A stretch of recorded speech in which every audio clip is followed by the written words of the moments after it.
간밤 뉴욕 증시 3대 지수 모두 상승하며 강세를 이어갔습니다. S&P 500은 종가 기준 사상 최고치를 경신했는데요. 올해 들어서 38번째였죠. 오늘 증시의 오름세를 이끈 건 미국의 3분기 경제 성장률이었습니다. 3분기 GDP는 전 분기 대비해서 연율 4.3% 증가한 것으로 발표가 됐어요. 네, 메리 크리스마스입니다, 시청자 여러분. 모자를 쓰려고 했는데 제 머리가 워낙 커서 수영 모자처럼 끼어서 그냥 이렇게 머리띠만 하게 됐습니다. 귀여우세요. 네, 시장의 예상을 뛰어넘은 것뿐만 아니라 2023년 3분기 이후 2년 만에 가장 높은 성장률을 이번에 미국 지표가 기록했습니다.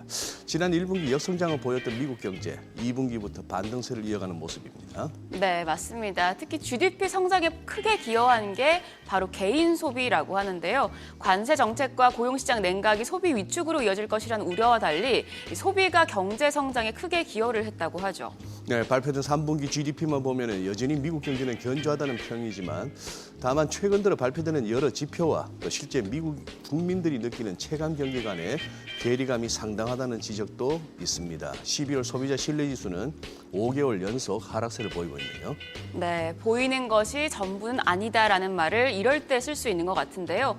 고용시장의 불안이 여전하고 소비 심리의 완전한 회복을 장담할 수는 없는 상황입니다. 4분기 GDP 성장률을 보면 또 달라질지 앞으로 지켜봐야겠습니다. 지금 보고 계신 머니쇼는 SBS 비즈 앱과 유튜브에서 실시간 시청이 가능합니다. 국내 주식 정보 받아보실 분들은 카카오톡 채널 머니랩을 추가하세요. 더불어 모든 투자 판단의 책임은 투자자 여러분께 있다는 점 알려드립니다. 그럼 글로벌 증시 상황부터 정리해 볼까요? 최지연 아나운서 소식 전해주시죠. 투자자분들 이번 크리스마스는 기분 좋게 맞이할 것 같습니다. 뉴욕 증시는 크리스마스 주간을 맞아 4거래일 연속 오르면서 시장에 온기를 불어넣고 있습니다. 오늘은 예상보다 강하게 나온 미국의 경제 지표가 구디즈 9주로 해석됐는데요. 이 트럼프 체제 하에서 금리 인하는 계속될 것이고 경기 호조도 기업들에는 긍정적일 것이라는 낙관론이 반영됐습니다. 여기에 간밤 트럼프 행정부가 중국산 반도체의 관세 부과를 유예하겠다고 밝히면서 미중 긴장이 계속 소강 상태를 이어갈 것을 보이는 점도 기술주들의 호재로 작용했습니다. 그럼 마감 상고는 오늘 다우지수가 0.16% 올랐고요. S&P 500 지수는 0.46% 오르면서 사상 최고치 경신했습니다. 나스닥 지수도 오늘 0.57% 오르면서 3대 지수는 4거래일 연속 상승세 이어갔습니다. 시총 상위 종목도 대부분 상승세를 이어갔습니다. 엔비디아는 오늘도 3% 넘게 올라갔는데요. 엔비디아의 최신 AR칩이 중국으로 불법 유출되고 있다는 소식에도 트럼프 행정부가 중국산 반도체에 대한 관세 부과를 오는 2027년 6월로 연기한다고 밝히면서 주가가 큰 폭으로 뛰었습니다. 미국과 중국 간 관계가 완화될 것으로 보이면서 엔비디아 중국 수출의 청신호가 켜진 것이 모멘텀으로 작용한 것입니다. 또 아마존도 중국과의 의존도가 높은 만큼 미중 관계 호전에 대한 기대감 속에 오늘 주가가 1.62% 올라갔고요. 알파벳은 에너지 인프라 업체를 품었다는 소식에 오늘까지도 강세 보였습니다. 시총 6위부터도 보면 브로드컴은 엔비디아와 덩달아서 주가가 2% 넘게 강세 나타냈고요. 메타는 투자은행 베어드가 매수 의견을 재확인하면서 밸류에이션이 떨어진 지금이 매수 적기의 시기라고 평가하자 주가가 0.52% 올라갔습니다. 다만 일라일리는 오늘 큰 악재가 나왔습니다.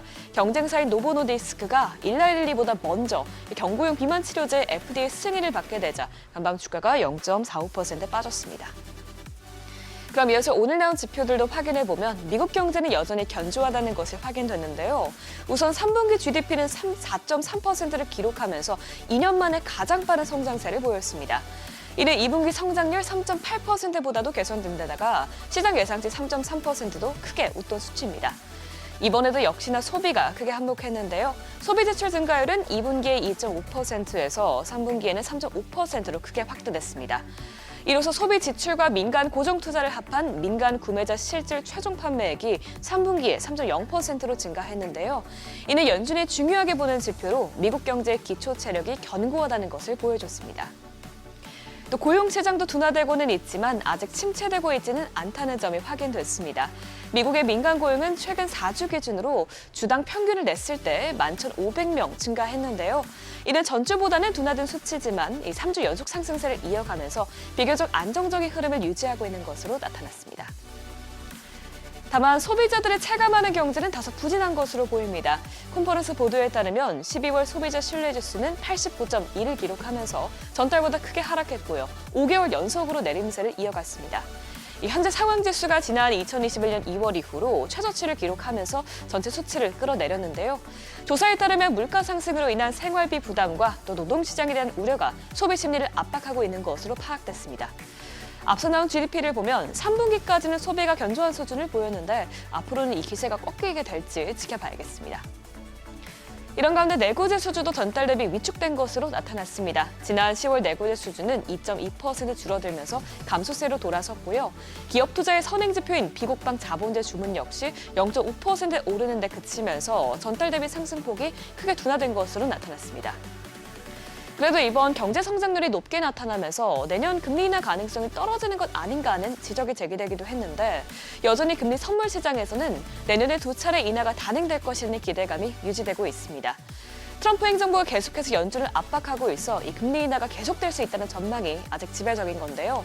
실제로 밤사이 트럼프 대통령은 새로운 연준 의장이 시장의 호황이라면 아무 이유 없이 시장을 파괴하기보다는 기준금리를 내리길 원한다면서 또다시 금리 인하를 요구했습니다. 엇갈리는 지표들을 소화하면서 국채금리는 단기물 금리 위주로 올랐습니다. 장 초반 GDP 지표가 나온 직후에는 장단기물 모두 오르다가 소비자 신뢰지수가 나온 이후에는 상승폭의 되돌림이 나오기 시작했는데요. 결국 2년물 금리가 0.03%포인트 오른 가운데 반대로 10년물 금리와 30년물 금리는 모두 하락했습니다.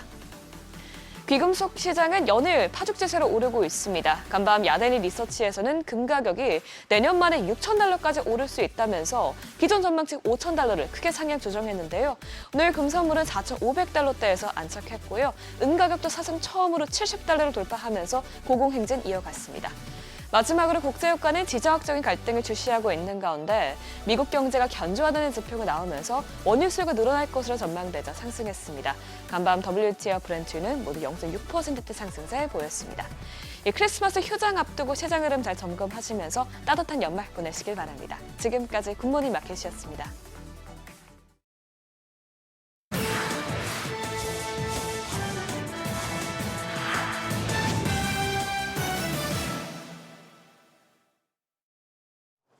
외신이 주목한 주요 이슈들 짚어보겠습니다. 글로벌 비만 치료제 시장에 게임 체인저가 나타났습니다. 이 주사로만 맞던 노보노디스크의 위고비를 앞으로 알약 형태로 복용할 수 있게 되는데요. 미국 식품의약청의 승인이 떨어지면서 내년 1월부터 시중에 풀리게 됩니다. 초기 판매가는 월 $149, 우리 돈 22만 원으로 정해졌고요. 이제 하루 한 알만은 복용해도 주사와 같은 효과를 볼 수 있다는 소식에 노보노디스크의 주가는 뉴욕 증시에서 7% 넘게 급등했습니다. 위고비로 가장 먼저 비만 치료에 새로운 시대를 연 노보노디스크지만 경쟁사인 일라이릴리에 선두를 내주면서 힘든 한 해를 보냈는데 이번 결정으로 시장 판도가 다시 또 크게 요동칠 걸로 보이고요. 추격을 받게 된 일라이릴리도 연말까지 경구용 치료제 승인을 신청하겠다 밝히면서 신속 심사를 통해 내년 초 승인을 기대하고 있습니다. 엔비디아의 최신 AI 칩이 물새도 줄줄 흘러나가고 있다는 소식도 짚어보죠. 미국 정부가 대중반도체 제재 우회로로 지목된 동남아 그중에서도 싱가포르 기반 클라우드 기업에 칼을 빼들었는데요. 메가스피드 인터내셔널을 상대로 엔비디아 칩 불법 유출 여부를 조사하고 나섰습니다. 만들어진 지 불과 2년밖에 안 된 회사지만 그간 확보한 칩 개수만 14만 개에 달하고요. 이 중 절반 이상은 최신 버전인 블랙웰인 것으로 알려졌는데 알리바바 같은 대표 레드테크들을 고객으로 두고 있습니다. 당국은 회사의 소유 구조를 분석하는 한편 칩들이 물리적으로 중국 국경을 넘었는지 추적하고 있는데 문제는 이 같은 회사들이 중국 밖에 서버를 구축하고 원격으로 임대해주는 방식을 택하고 있다는 점입니다. 엄밀히 따지면 불법 행위로 볼 수 없다는 건데요. 당사자인 엔비디아 역시도 물리적 수출이 아닌 클라우드 기반의 접근은 현행법상 허용된 사업 방식이라는 태도를 고수하고 있습니다. 이런 가운데 중국 레드테크들은 곳간을 활짝 열고 총공세에 나서고 있습니다. 바이트댄스는 내년 AI 인프라 추가 구축에 우리 돈 34조 원에 육박한 뭉칫돈을 쏟아붓기로 했는데요. 예정된 지출의 약 절반을 AI 모델과 첨단 반도체 확보에 투입할 예정이고요.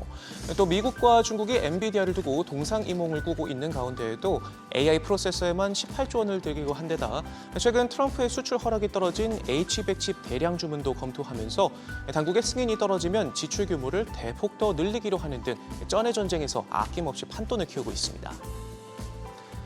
분위기를 바꿔서 방산업계 소식도 짚어보죠. 트럼프의 엄포에 비상이 걸렸습니다. 미국 방위산업체들을 향해서 자사주 매입을 중단하고 신규 공장과 설비에 투자해 생산 페이스를 높이라 압박했는데요. 다음 주 열릴 국방산업 고위임원회의에서 이 같은 입장을 직접 전달하겠다 말했습니다. 또 경영진들의 고액 연봉 문제도 꼬집었는데 5천만 달러씩 챙기는 임원들이 공장 하나 제대로 짓지 못하는 현실을 논의하겠다며 자금이 설비 확충과 인력 투자로 이어져야 한다는 입장을 분명히 했는데 이 업계에선 이와 관련한 행정명령이 나올 수 있다는 소문이 확산하며 불안감을 키우고 있습니다. 구리가 금과 은 못지않게 잘 달리고 있습니다. 연일 사상 최고치를 경신하면서 처음으로 톤당 12,000달러를 돌파했는데요. 올해 수차례 신고가를 찍었지만 내년에도 랠리가 계속될 것이란 전망이 나옵니다. 시티그룹은 구조적 공급 부족과 함께 특히 미국의 사재기가 계속되는 점에서 내년 15,000달러까지 오를 것으로 봤고요. 성층권을 뚫고 올라 신기록을 찍을 것이란 표현까지도 썼습니다. 다른 월가 애널리스트들 역시 최근 국면이 관세 우려로 마치 터보 엔진이 달린 듯 가속화됐다고 평가하면서 내년 상반기 가격과 수급 긴축이 정점에 이를 것으로 내다봤습니다. 한 해를 정리하면서 파이낸셜 타임즈가 꼽은 올해 승자들까지 한번 살펴보죠. AI 붐과 글로벌 무역 전쟁 같은 올해 주요 이슈들과 주가 상승률 등을 고려해 가장 눈에 띄는 종목을 꼽았는데요. 은값 랠리 덕에 주가가 440%나 오른 세계 1위 은채굴 기업 플래니시오, 또 개인 투자 열풍에 힘입어 200% 넘게 오른 로빈후드를 비롯해서 AI 신드롬 속 HBM 열차를 타고 질주한 SK 하이닉스 등이 올해 위너로 꼽혔습니다. 신문은 엔비디아가 세계 최초로 시총 5조 달러 고지에 올랐지만 아시아의 많은 AI 공급망 기업들이 미국 기술 기업을 앞지르는 성과를 냈다 짚으면서 삼성전자와 대만 TSMC 등도 언급했고요. 반대로 유독 성적이 저조했던 패자 종목으로는 비트코인 올인 전략으로 한때 잘 나갔던 스트래티지가 뽑히면서 눈길을 끌었습니다. 지금까지 글로벌 비즈였습니다. 어제장에서 이슈가 있었던 업종 살펴보는 기업 이슈 시간입니다. 중국 견제에 나선 도널드 트럼프 미국 대통령이 한국 조선업과 협력을 본격화합니다. HD-현대, 한화오션 등과 호위함 건조 계획을 구체화하는 한편 이를 바탕으로 황금 함대를 구축하겠다는 청사진도 내놨죠. 1,500달러, 우리 돈으로 약 223조 원에 달하는 마스가 프로젝트가 닻을 올리게 된 겁니다. 해당 소식에 조선주 투자 심리가 살아나면서 관련주들 어제장 초반부터 상승세를 보였습니다. 대표적인 조선주들 살펴보면 한화오션이 12%대 급등으로 마감됐고 HD-현대마린 엔진도 6%대, 한화엔진도 4%대 올랐습니다. HD 한국조선해양까지 3%대 강세 마감했습니다. 우주기업 스페이스X 상장 기대감은 나날이 커지고 있지만 관련 종목들에 대한 실제 투자 규모와 수혜 구조를 둘러싼 재평가가 본격화되면서 주가 흐름이 뚜렷하게 엇갈렸습니다. 대표적으로 미래에셋 벤처투자는 최근 4거래일 동안 주가가 2배 이상 급등했지만 스페이스X 투자에서 미래에셋 벤처투자가 실제로 부담하는 규모가 크지 않다는 분석이 나오면서 어제 실망 매물이 출회됐습니다.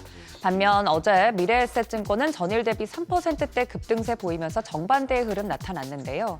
스페이스X 투자 구조상 실질적인 수혜는 미래에셋 증권에 집중될 것이란 증권가 분석에 투자 심리가 엇갈린 것으로 보입니다. 대표적으로 스페이스X 관련주로 움직였던 종목들, 주인공인 미래에셋 벤처투자가 하한가로 마감이 됐고요. 나노팀도 21%대 급락, 아주 IB투자주 15%, 미래에셋 증권은 반대로 말씀드린 대로 3%대 강세 보였습니다. 이노스페이스가 첫 상업 우주 발사체가 실패했다는 소식에 매도세가 몰리면서 급락했습니다. 앞서 이노스페이스는 어제 오전 10시 13분 브라질 알칸타라 우주센터에서 우주 발사체 한빛 나노가 이륙 30초 후 기체 이상이 감지돼 지상 안전구역 내에 낙하했다고 발표했습니다. 해당 소식에 기대감이 실망감으로 바뀌면서 이노스페이스를 포함한 우주항공 관련주들도 일제히 하락세 보였습니다. 우주항공 산업으로 묶여있는 종목들 이노스페이스 같은 경우 말씀드린 대로 28% 하한가 근처에서 급락세 보이면서 마감이 됐고 세아베스틸 지주도 13%, 파이버프로까지 11%대 하락 마감했습니다.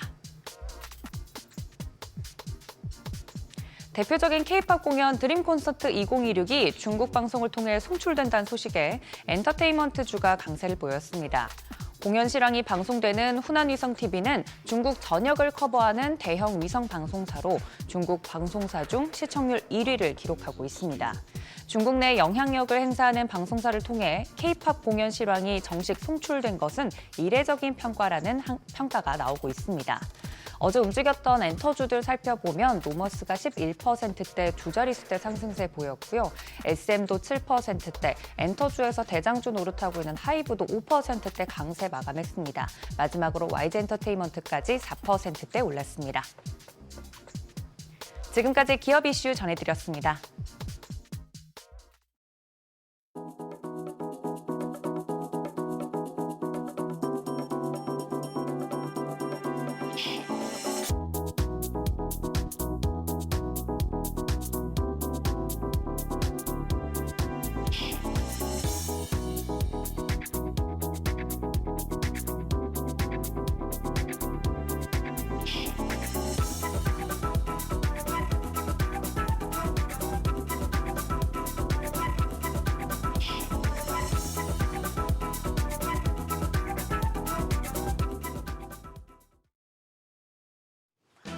어제 국내 증시 대형주들 흐름이 엇갈리며 양대 지수는 혼조세였습니다. 반도체 투톱이 상승하며 코스피는 상승했지만 제약 업종이 부진한 영향으로 코스닥은 하락했습니다. 업종별 뉴스가 있는 종목에만 반응하는 개인기 장세였습니다. 내일 크리스마스 휴장을 하루 앞두고 오늘은 다소 한산한 거래가 이루어질 수 있겠는데요. 크리스마스 이브 산타가 모두에게 선물을 줄지 어제장 복귀하면서 오늘장 투자 포인트 체크하시죠. 코스피는 0.3% 올라 4,117포인트, 3거래일 연속 상승했습니다. 반면 코스닥은 1% 넘게 내려 919선에 마감했습니다. 양 시장 모두 상승 종목보다 하락 종목의 수가 훨씬 많았습니다. 오르는 종목만 올랐고 전반적으로는 신중한 분위기였던 것으로 해석됩니다. 코스피가 4,100선을 돌파한 상황에서도 외국인과 기관의 쌍끌이 매수세가 이어진다는 점 긍정적이었습니다. 유가증권 시장에서 외국인 전기, 전자 업종을 중심으로 9,500억 원 넘게 순매수했습니다. 기관도 4천억 원 가까운 사자 포지션 취했고요. 개인만 홀로 1조 3천억 원 가까운 매도 우위 기록했습니다. 코스닥 시장에서는 외국인만 파는 흐름이 이어졌습니다. 외국인 1,687억 원 매도 우위 기록했습니다. 기관은 400억 원 넘는 매수 우위를 기록했고 개인 역시 2,099억 원 순매수 나타냈습니다. 시가총액 상위 종목을 보면 반도체 투톱은 앞서 마이크론 주가가 좋았던 영향으로 일제히 상승했습니다. 특히 삼성전자가 장중에 11만 2,500원까지 오르면서 사상 최고가를 경신했는데요. 종가는 0.9% 상승한 11만 1,500원이었습니다. 그리고 조선주는 미국 해군함 제작 소식에 HD 현대중공업이 3.7% 상승했습니다. 코스닥 시총 상위단에서는 로봇주 상승률이 가장 좋았습니다. 레인보우 로보틱스 6.2% 넘게 상승했습니다. 반면 2차 전지 대표주들 그리고 제약바이오 대표주는 대부분 약세로 마감했습니다. 환율이 계속해서 시장에 부담으로 작용하고 있습니다. 어제 정규장 마감 시간 달러 대비 환율은 3원 50전 올라 1,483원 60전에 거래를 마쳤습니다. 금융위기 이후 이틀째 1,480원을 상회하면서 8개월 전 기록한 연고점에 바짝 다가선 모습입니다. 이후 야간 거래선 상승하다가 이를 소폭 되돌리면서 1,481원대 마무리가 됐고요. NDF에서 달러원 1개월물은 오늘 새벽 6시 기준 1,480원 80전을 기록했습니다. 오늘 일정입니다. 미국과 홍콩, 영국, 프랑스 증시가 크리스마스 이브를 맞아 조기 폐장합니다. 오늘 현대자동차 그룹 정의선 회장이 자율주행 기술을 참관할 예정이라 주목되고 있고요. 신규 상장하는 종목도 있습니다. 최소 침습 수술 전문 기업인 리브스메드가 코스닥 시장에 상장합니다. 연말 들어서 새내기주들 상장 첫날 공모가 대비해서 2배 이상 급등한 흐름이 이어졌었는데 이 리브스메드 흐름도 체크하시죠. 한편 어제 시간의 거래에서는 2차 전지, 전기차, 리튬 관련주가 상승했습니다. 장 마감 이후에 엔캠이 중국 CATL에 1조 5천억 원 규모의 전해 공급 계획을 체결했던 소식 때문이었는데요. 오늘장까지 모멘텀 받을 수 있을지 관심이 모아집니다. 그럼 프리마켓 통해 개장 분위기 가늠해 보시죠. 뉴욕 증시는 오늘도 상승세를 이어갔습니다. 우리 시장 어제는 뉴욕 증시 흐름을 그대로 이어받지 못하는 분위기였는데 일단 프리마켓 보시면 분위기는 괜찮습니다. 지금 삼성전자가 0.7% 강세로 11만 2,300원, LG에너지솔루션이 0.5% 상승하며 39만 원에 거래되고 있고요. 삼성바이오로직스도 0.1% 강세, 현대차가 0.5% 오름세로 프리마켓에서 28만 8,500원에 거래됩니다. 어제 조선 대표주 강했는데요. HD현대중공업 1.5% 추가적인 오름세 기록하고 있습니다. 현재 54만 1,000원대에 거래됩니다. 코스닥 시총 1위부터 6위까지 살펴보시죠. 혼조입니다. 알테오젠이 0.5% 가까이 반등합니다. 44만 1,500원. 에코프로비엠이 0.6% 가까이 오르며 15만 8,900원에 거래되고 있고요. ABL바이오는 강보합권, 레인보우 로보틱스 지난 2거래일 연속 굉장히 큰 폭의 상승세를 보였었죠. 지금 프리마켓에서는 0.4% 조정받고 있습니다. 거래가는 50만 원이고요. 리가켄바이오가 0.5% 가까이 오르며 17만 1,000원. 한편 HLB는 약보합입니다. 거래가 46,550원으로 집계되고 있습니다. 크리스마스 이브 산타가 선물을 주고 갈까요? 휴장을 하루 앞두고 오늘 시장 전략도 모니쇼와 함께 세워가시죠. 지금까지 어제장 오늘장이었습니다.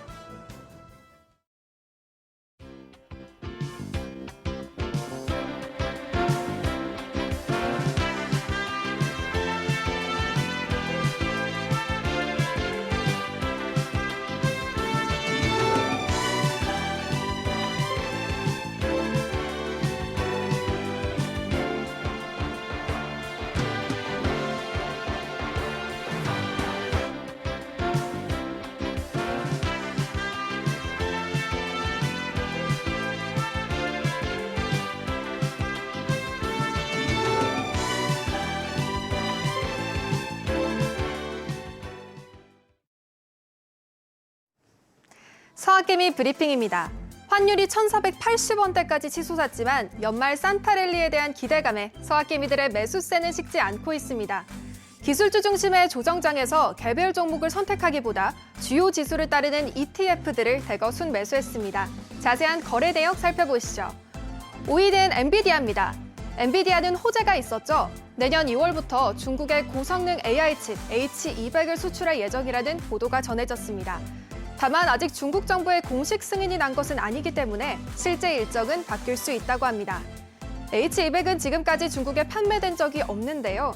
엔비디아의 현재 주력 주종인 블랙엘보다는 못하지만 기존에 수출이 승인됐던 저성능 칩에 비하면 6배 뛰어난 성능을 갖췄습니다. 중국 정부가 중국 기업에 자국산 AI칩 사용을 권유하면서 저성능 칩은 의미 있는 판매가 이루어지지는 못했는데 고성능 칩은 기업들의 관심을 가져갈 거란 기대가 높습니다. 이에 엔비디아는 매수 우위를 기록했습니다. 4위는 QQQ입니다. 미국 정부가 인공지능 활용을 확대하기 위해 추진하는 제네시스 미션에 마이크로소프트와 구글 등 24개 기업이 참여한다는 소식이 전해졌죠. 이에 기술주를 향한 기대가 커진 상황입니다. QQQ도 매수 우위 나타냈습니다. 2위와 3위는 테슬라 관련 종목들입니다. 투자자들은 이제 테슬라의 전기차 판매 실적보다는 휴머노이드 로봇과 로보택시에 대한 기대감을 높이고 있습니다. 낙관적인 투자자들은 오스틴 시험 주행이 성공적으로 마무리되면 다른 지역으로 서비스가 확산하며 로보택시가 상용화할 것으로 보고 있습니다. 이런 기대감 속에 테슬라는 12월 들어 주가가 가파르게 상승하며 서학개미들에게 상당한 수익을 안겨주고 있는데요. 이에 테슬라와 TSL을 모두 차익 실현 매물이 쏟아지면서 매도 우위 기록했습니다. 1위는 SOXL입니다. 서학개미들의 미국 주식 순매수세는 SOXL로 집중됐는데요. 반도체 강세 베팅이 최고조에 달했습니다. 브로드컴은 호실적에도 불구하고 CEO가 AI 매출의 총 마진이 BAI보다 낮다고 언급하며 주가가 급락하고 이는 반도체주 전반의 하락으로 이어졌죠. 여기에 오라클 쇼크까지 겹치면서 단기 낙폭이 컸지만 주가가 밀리자 저가 매수세가 유입되면서 매수 우위가 나타났습니다. 마이크론의 실적 발표가 AI 기술주에 대한 불안을 해소시키기도 했는데요. 마이크론의 호실적을 계기로 월가에서는 HBM 공급 부족이 2026년 이후까지 이어질 것으로 전망하고 있습니다. 더 나아가서 마이크론은 지금 설비 투자를 늘리고 생산 능력 확대에 나섰는데요. 글로벌 메모리 반도체 업황 슈퍼사이클이 내년에도 지속될 거란 기대감에 서학개미들이 강한 매수세 나타냈습니다. 다음으로 뉴욕 증시에서 주목받은 종목 리포트도 살펴보시죠. 어제 오라클 주가의 1등 공신이었죠. 웰스파고의 종목 리포트 살펴보겠습니다. 웰스파고는 오라클 주가가 지나치게 저평가됐다고 주장했습니다. 최근 조정은 매수 기회라고 평가하기도 했는데요. 마이클 터린 웰스파고 애널리스트는 시장의 부정적 요소는 모두 보고 있는 반면 긍정적 요인들은 가격에 거의 반영하지 않았다고 설명했습니다. 또한 최근 들어 오라클이 틱톡의 미국 사업을 이끌 수 있을 것이라는 기대감을 통해 오라클 관련 헤드라인이 긍정적으로 변해가고 있다고 분석했습니다. 투자 의견은 비중 확대를 유지했고 목표 주가도 $280를 제시했습니다. 다음은 마벨 테크놀로지에 대한 시티의 종목 리포트입니다. 시티그룹의 애널리스트는 마벨 테크놀로지의 최근 주가 낙폭이 과도했다고 보고 매수 기회가 있다고 판단했습니다. 그동안 마벨은 브로드컴과의 A식 경쟁에 뒤처졌다는 평가를 받아왔죠.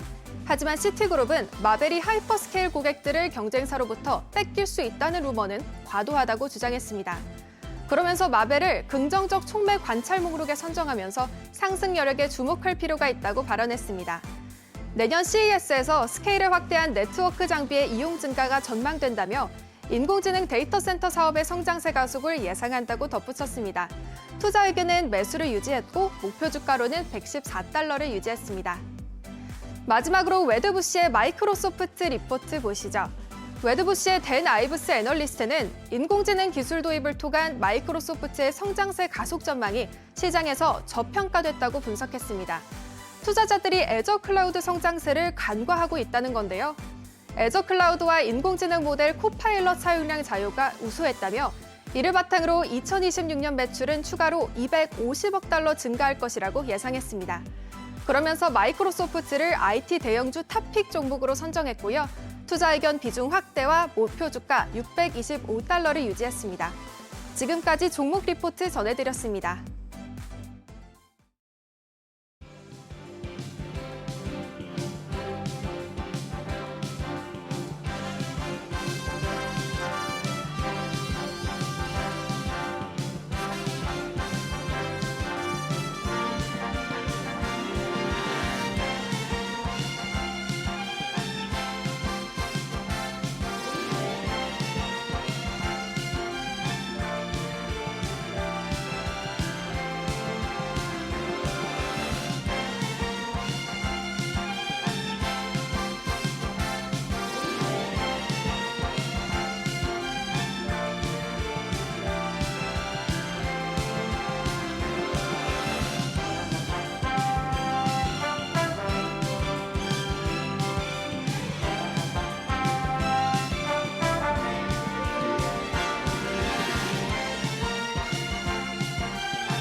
지금 시각 8시 28분 지나고 있습니다. 지금 보시고 계신 머니쇼 SBS 비즈 앱과 유튜브에서 실시간 시청이 가능합니다. SBS 비즈 앱을 다운받으셔서 시청하시면 더 많은 정보와 뉴스 보실 수 있습니다. 더 많은 국내 주식 정보 받아보실 분들은 카카오톡 채널 머니랩을 추가하세요.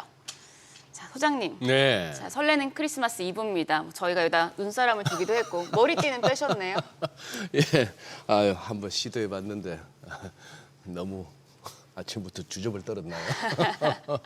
아 근데 좀 그 산타 모자가 안 들어가는 게 너무 막 속상합니다. 아무리 뭐 M 사이즈라고 하지만 그래도 그렇지. 저는 그게 있거든요. 저 뭐라 그러나 그 약간 그 열등감 내지는 그 어려운 말 있잖아요. 자격증 그 뭐 저기 뭐야. 저는 이런 얘기 막 싫어해요. 뉴스 중에 뭐 미국산 대두를 뭐 중국에 수출한다 할 때 이런 거 대두 이런 얘기 나오면 저는 아주 막 깜짝깜짝 놀랍니다. 잘 들어보니까 콩 얘기구나 싶어서. 아, 머리띠도 귀여우셨어요. 그래요.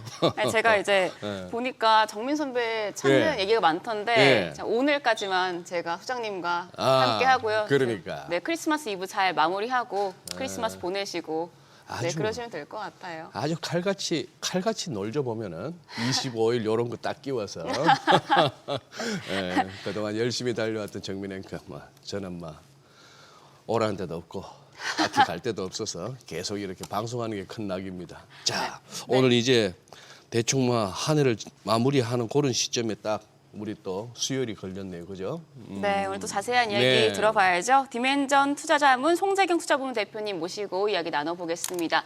어서 오세요. 어서 오세요, 대표님. 어제 뭐 미국은 두 개가 좀 눈길을 끌던데 뭐 GDP 성장률 3분기 네. 그리고 또 컨퍼런스 보도였나요? 소비자 신뢰지수. 네. GDP는 너무 좋고 네.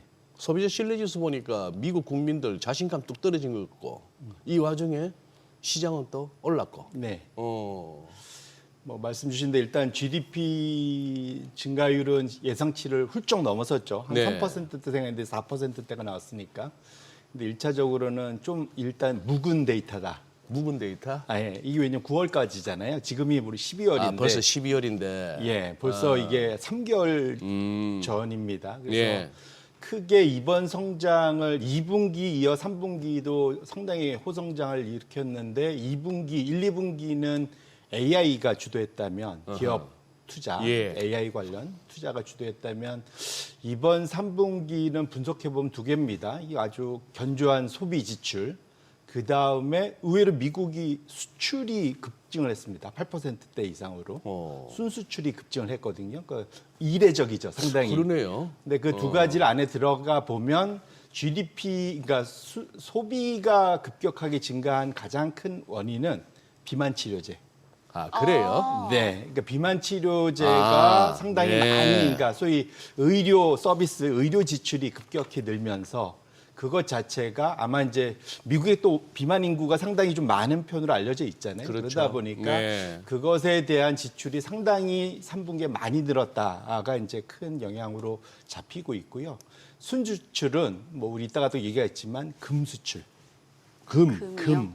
미국에서 금을 수출한다고요? 미국의 그 금 생산한 전 세계 한 5위 정도는 됩니다. 아, 그래요? 예, 그래서 예. 금 수출이 급격히 증가하면서 그 두 가지가 이번 증가율, 그러니까 예상보다 훨씬 더 높은 성장을 나타낸 그 예상을 뛰어넘는 상승 증가율의 큰 그 기여는 그 두 가지가 한 거다라고 보시면 좋을 것 같아서. 근데 이것이 이제 지속 가능할까 여부는 조금 더 좀 지켜봐야 되겠죠. 왜냐하면 금을 뭐 마냥 전 세계가 다 계속 미국으로부터 수입할 수는 없는 노릇일 거니까 그렇게 놓고 본다면, 그러니까 상승률은 증가는 참 그 반갑지만은. 그러니까 이번 4분기에 대해서는 기대 수준들이 조금 아까 말씀 주신 대로 수장님 말씀 주신 대로 조금 많이 내려오고 있는 것만은 분명하다. 특히 근데 소비도 보면은 7, 8, 9잖아요. 3분기는. 예, 예. 7, 8, 9 성장률이 월별로 보면은 빠르게 좀 내려오는 편입니다. 그래서 지금 10, 11, 12로 좀 내려오면 이따가 저희도 차트 보겠지만은 개인 소비들은 확실히 성장률 둔화가 좀 나타나고 있어서 이제 이게 아까 말한 대로 데이터가 좋긴 좋았는데 이게 좀 묵은 데이터다. 그건 좀 감안하실 필요가 있을 것 같습니다. 예, 예. 뭐 종목별로 보면 이제 뭐 엔비디아나 마벨, 뭐 브로드컴, 아마존 이쪽이 상승을 주도한 것 같은데 그럼 이제 뭐 AI 거품론 이건 완전히 사그라들었다고 봐야 되는 걸까요? 뭐 끝날 때까지 끝난 게 아니라는 유명한 있죠. 그 뉴욕 양키즈의 뭐 유명한 선수가 옛날에 했다는 얘기인데 말씀 주신 대로 다행스럽게 엔비디아가 좀 그 막판에 좀 올라간 것 측면 요건데 가만 보시면은 대형주들이 대부분 올라갔어요. 이게 원래 지금부터는 저기 그 매니저들 휴가 많이 가면서 소위 프로그램 그 소위 매매를 좀 걸어놓고들 가거든요. 그러면은 대형주 위주로 아무래도 그 자금이 좀 쏠림 현상들이 일부 있고 좀 뭐랄까 좀 우리 개인 투자자들에게도 아주 익숙한 종목. 예. 뭐 사는데 별로 부담 없는 종목. 그렇죠. 예. 그러니까 그래서 그 기간 동안에는 예. 그러니까 사실 사고만 나지 마라 이 정도거든요. 휴가 간 사이에 사고를 하면 안 되잖아요. 네. 어쨌든 그래서 그런 흐름들이 아주 지금 거래량이 줄어든 상태에서 나타난다 보셔야 될 것 같고 지금 상황에서는 뭐랄까 그것 자체가 거꾸로 이제 오라클이나 이런 거는 또 주가가 또 많이 밀렸잖아요. 사실 어젯밤에. 그래서 그렇게 놓고 보신다면 아직 그 AI와 관련된 버블 논란이 완전히 종결됐다. 그거는 소위 크레딧 마켓에서 소위 신용 대출 해주는 신용부채 시장에서 뭔가 시그널을 주지 않고서는 아직은 안심하기 좀 이르다 이렇게 보셔야 될 것 같습니다. 그래요. 지금 뭐 우리 대표님은 이게 어떻게 보면 이제 방송하는 매체에 어쩔 수 없는 그건데 뭐 해바뀌면은 무슨 뭐 1월 효과 까치 랠리 뭐 또 5월 가면 뭐 5월에는 팔아요 세린 메이 뭐 이러고 이제 괜히 좀 더워지면 서머랠리 어쩌고 저쩌고 하듯이 이때는 또 산타랠리 타령을 하지 않습니까? 맞습니다. 여기 저는 뭐 별로 그게 없어 보이던데 뭐 산타랠리를 할 만한 어떤 규칙성은 저는 잘 못 찾겠던데 어떻게 보세요? 일단은 통계 수치가 말하는 거는 산타랠리는 실제 존재한다. 존재한다. 예. 그 연말 연시에 또 1월 효과라고 또 이제 말을 붙여놓지 네. 않습니까? 두 가지가 소위 이제 크리스마스 전후부터 시작해갖고 1월 달까지 전반적으로 시장이 상승하는 효과를 산타랠리 1월 효과 이제 두 가지로 얘기하는데 1차적으로는 그냥 생각해보면 이게 무슨 뭔가 그 근본적인 심대한 무슨 이론이 있느냐 뭐 이런 건 아닌 것 같고요. 상대적으로. 예. 일단은 사람들 마음이 좀 상대적으로 연말 크리스마스 전후로는 푸근해지지 않습니까? 예, 그리고 또 새해를 맞이하면 평상시 그렇게 운동 안 하시던 분들도 새벽에 산에 올라가 갖고 해 뜨는 거 한번 보고 기 받으려고 하고 뭐 일단 또 헬스장 또 끊죠. 예, 헬스장도 끊고 심지어 뭐 연간 회원 끊었다가 뭐 나중에 바로 예, 후회하고. 그러고 올해는 꼭 부자 되리라 그러고 1월 달에 열심히 투자도 하시고 예. 뭐 이런 효과가 분명 있을 겁니다. 그러니까 보통 이건 약간 상관관계 뭐 인과관계 뭔진 모르겠지만 확실히 있다. 그래서 차트가 지금 열려 있는데 미국에도 이제 대개 장기 그 주식시장을 알리는 것 중에 통계 중에 그 스탁 트레이더스 알마닉 그래갖고 그러니까 주식 투자자 연감 뭐 이렇게 해석할 수 있을 것 같습니다. 예. 거기에서 산타랠리를 어떻게 정의하냐면 그 기간을 12월의 마지막 5거래일. 그러면 올해는 오늘부터입니다. 그러니까 미국 기준으로 오늘 24일부터 시작해서 마지막 5거래일. 그 다음에 1월 달에 첫 2거래일 합치면 7개 거래일 기간 동안 상승하느냐 아니냐를 가지고 이제 산타랠리라고 얘기하는데 이게 이제 1950년도부터니까 뭐 한 75년에 75번의 기간 중에 10번 중에 8번은 올랐다. 그 기간.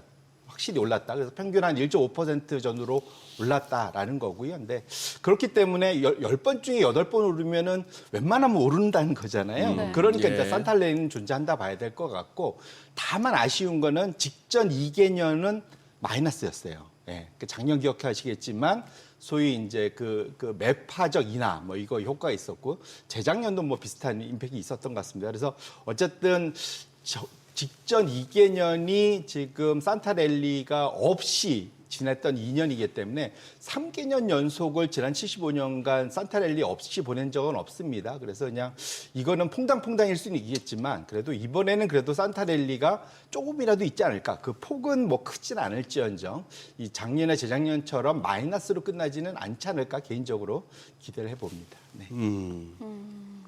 새해 들어서 산타랠리 연장으로 이제 해가 바뀌어서 그냥 계속 이제 1월에도 지금이 어떻게 보면 기술적 과매수 구간인데 네. 뭐 별 그거 없이 갈 수도 있는 그렇게 예, 통상적으로 네. 또 이제 1월 효과라는 걸 설명을 드리면 이거는 약간 그 뭐랄까 근거가 있습니다. 뭐냐면 12월에 보통 이제 그러니까 11월까지는 뮤추얼 펀드들이 12월은 개인 투자자들 직접 투자하시는 분들이 한 해 이득 본 거 손실 본 종목 있을 거잖아요. 근데 예. 우리나라는 그게 없지만 미국은 손실 본 종목을 실현을 하면 그 손실을 이득 본 거에서 소위 줄여줄 수 있습니다. 예. 그럼 세금을 덜 낼 수 있잖아요. 그게 예.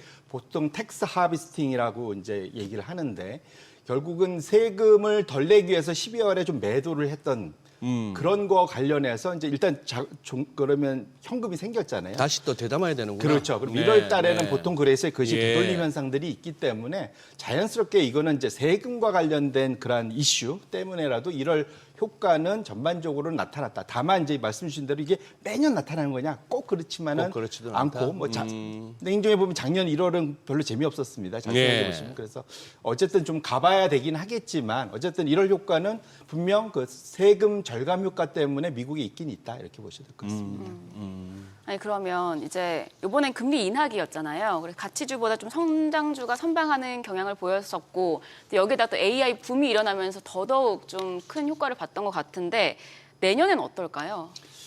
기본적으로 말씀 주신 대로 그 올해를 하나로 이제 딱 구분을 그러니까 해보면은 미국은 그냥 AI고 우리나라도 사실 그 효과를 좀 일부 봤죠. 그런데 결과론적으로 놓고 보면 이것 자체가 내년까지 지속될 거냐 근데 미국은 좀 따로 놓은 경향이 있거든요. 그러니까 그러면 맞아. 예. 지금 이제 연재 앵커 질문에 앞서서 한번 아예 이번 금년에 그걸 한번 성적표를 한번 보고 생각해 보면 예. 더 낫겠네. 예, 그래서 이제 그거 다 연장 선산에 예, 다 예, 연결이 예. 돼 있는 얘기일 예. 것 같은데요. 예.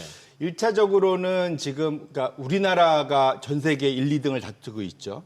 그다음에 사실은 그 우리하고 거의 유사한 게 스페인입니다. 스페인의 절대 지수는 우리보다 좀 덜 올랐지만 네. 소위 이제 그 유로화 강세 효과 때문에 그러니까 소위 전 세계 투자자들은 미국 달러 기준으로 모든 걸 평가하지 않습니까? 예. 왜냐하면 우리도 심지어 해외 투자할 때 미국 달러를 일단 바꾼 다음에 나가잖아요. 예, 그래서 예. 미국 달러 기준으로 모든 것을 비교를 하는데 지금 차트가 열려 있습니다. 한번 보시면은 높이로 보면 스페인, 한국이 1, 2등을 다투고요. 그다음에 이탈리아, 독일, 유럽. 결국 전반적으로 유럽권이 있고 그다음에 중국, 신흥국, 아시아권이 일부 있고 그다음에 프랑스는 이제 올해 좀 헤맸죠. 그다음에 맨 우측에 미국도 결코 15%면 낮은 상승이 아닌데 올해는 거의 꼴에비.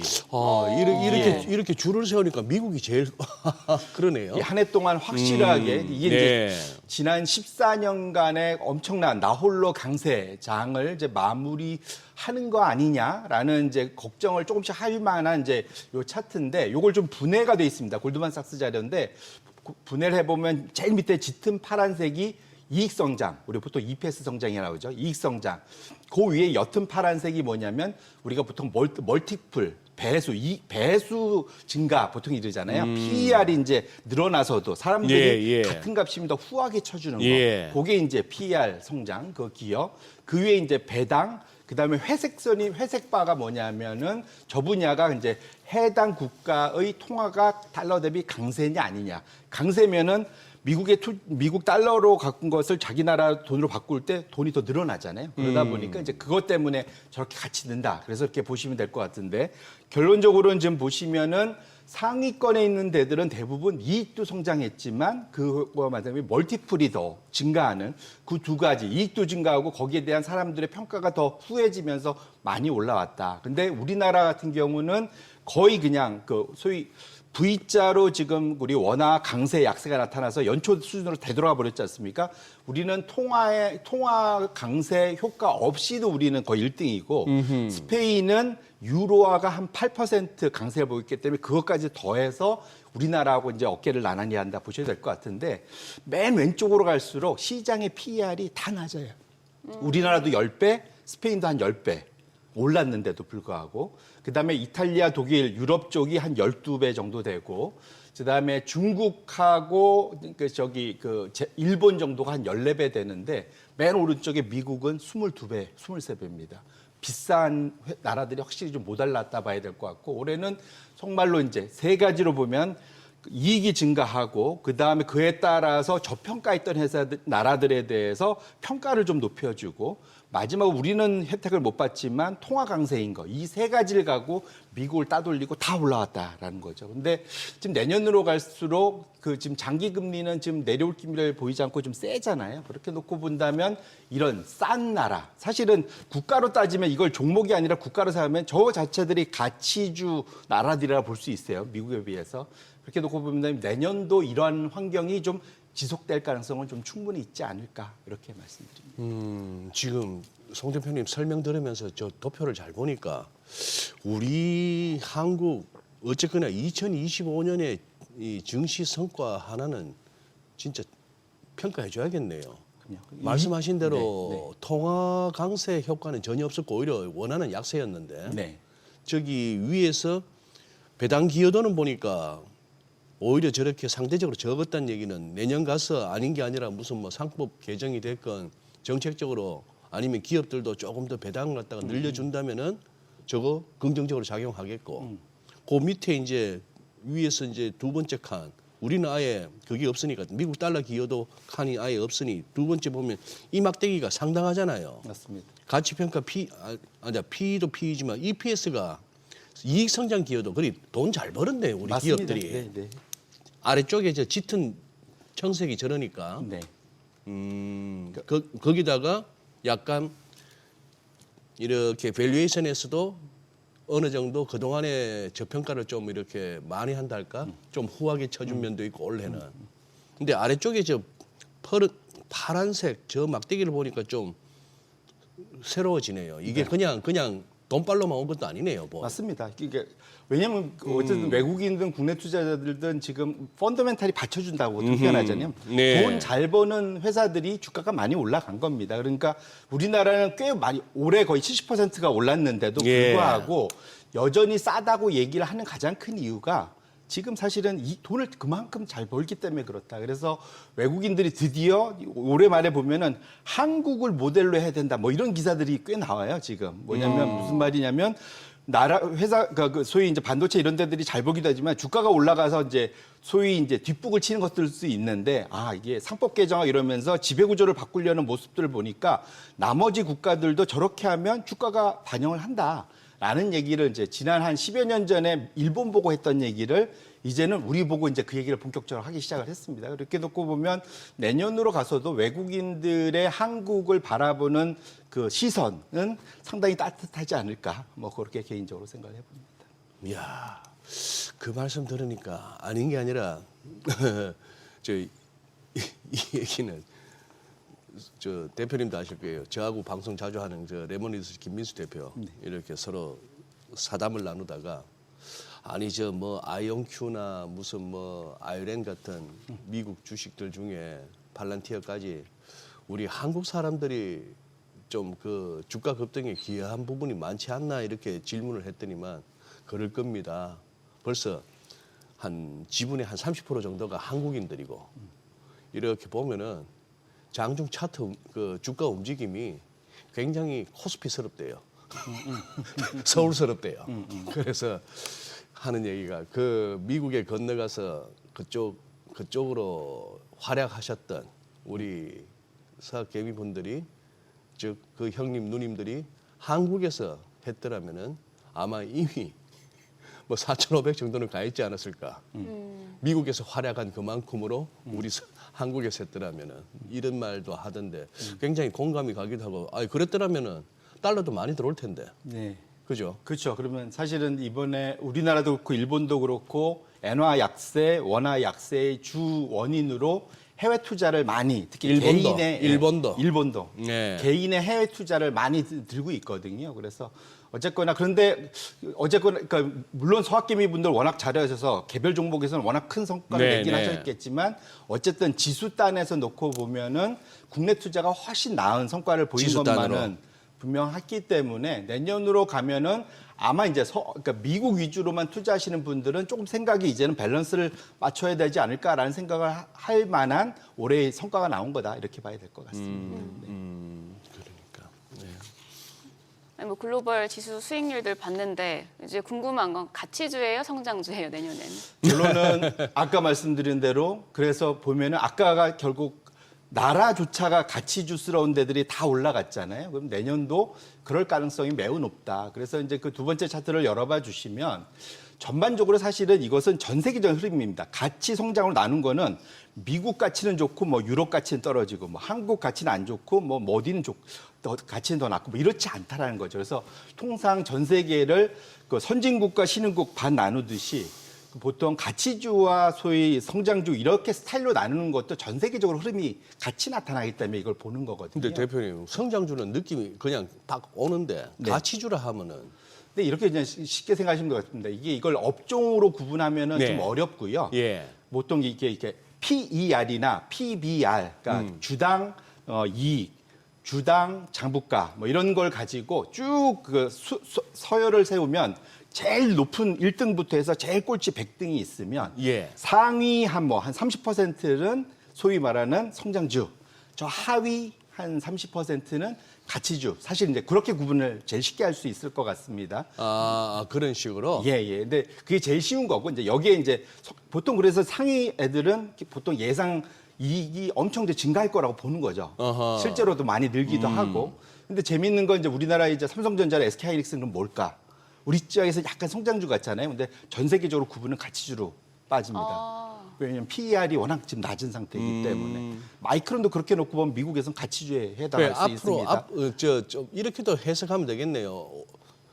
가치를 제대로 좀 주가로 평가를 못 받고 있는 주식 이렇게 봐도 맞습니다. 되겠네. 예. 근데 물론 이제 어떤 거는 성장주로도 보일 수도 있고 가치주로 볼 수 있는데 일반적으로 그렇게 보시면 좋을 것 같은데 예. 아까 아까 차트를 보시듯이 흐름은 긴 호흡에서 한 10에서 15년 사이에 가치주가 좋았다가 성장주가 좋았다가 왔다 갔다 하는데 2000년 보시면은 2007년도 그때 잘 생각해 보시면 글로벌 금융위기 그전에는 가치주의 시대였고요. 2000년부터 2002년부터 2007년까지는 그다음에 보시면은 2007, 8년을 고점을 찍고 최근까지 2021년까지는 성장주의 시대였습니다.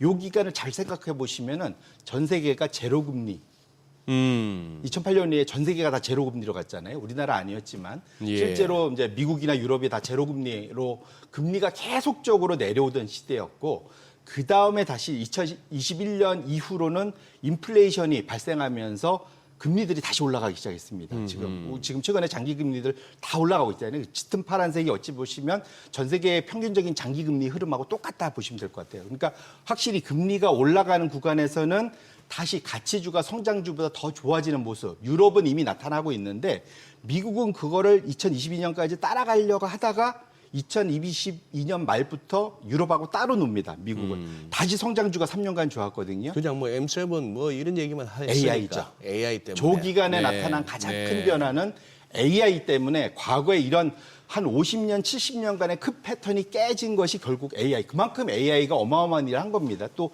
미국에 사실 AI 관련 기업들이 다 거기 포진돼 있잖아요. 그러니까 저렇게 따로 놀았는데 과연 저게 지속될 거냐. 그것이 이제 내년에 큰 도전이 될 것 같고 지금 상황에서 장기 금리가 웬만해서는 쉽게 떨어질 것 같지 않아 보이기 때문에 뭐 물가든 성장이든 이런 걸 다 감안할 때 그렇게 놓고 보면 미국도 이제는 성장해서 가치로 다시 유럽 스타일로 다시 돌아오는 그런 모습을 보이지 않을까 저 개인적으로 그렇게 생각을 해보고 있습니다.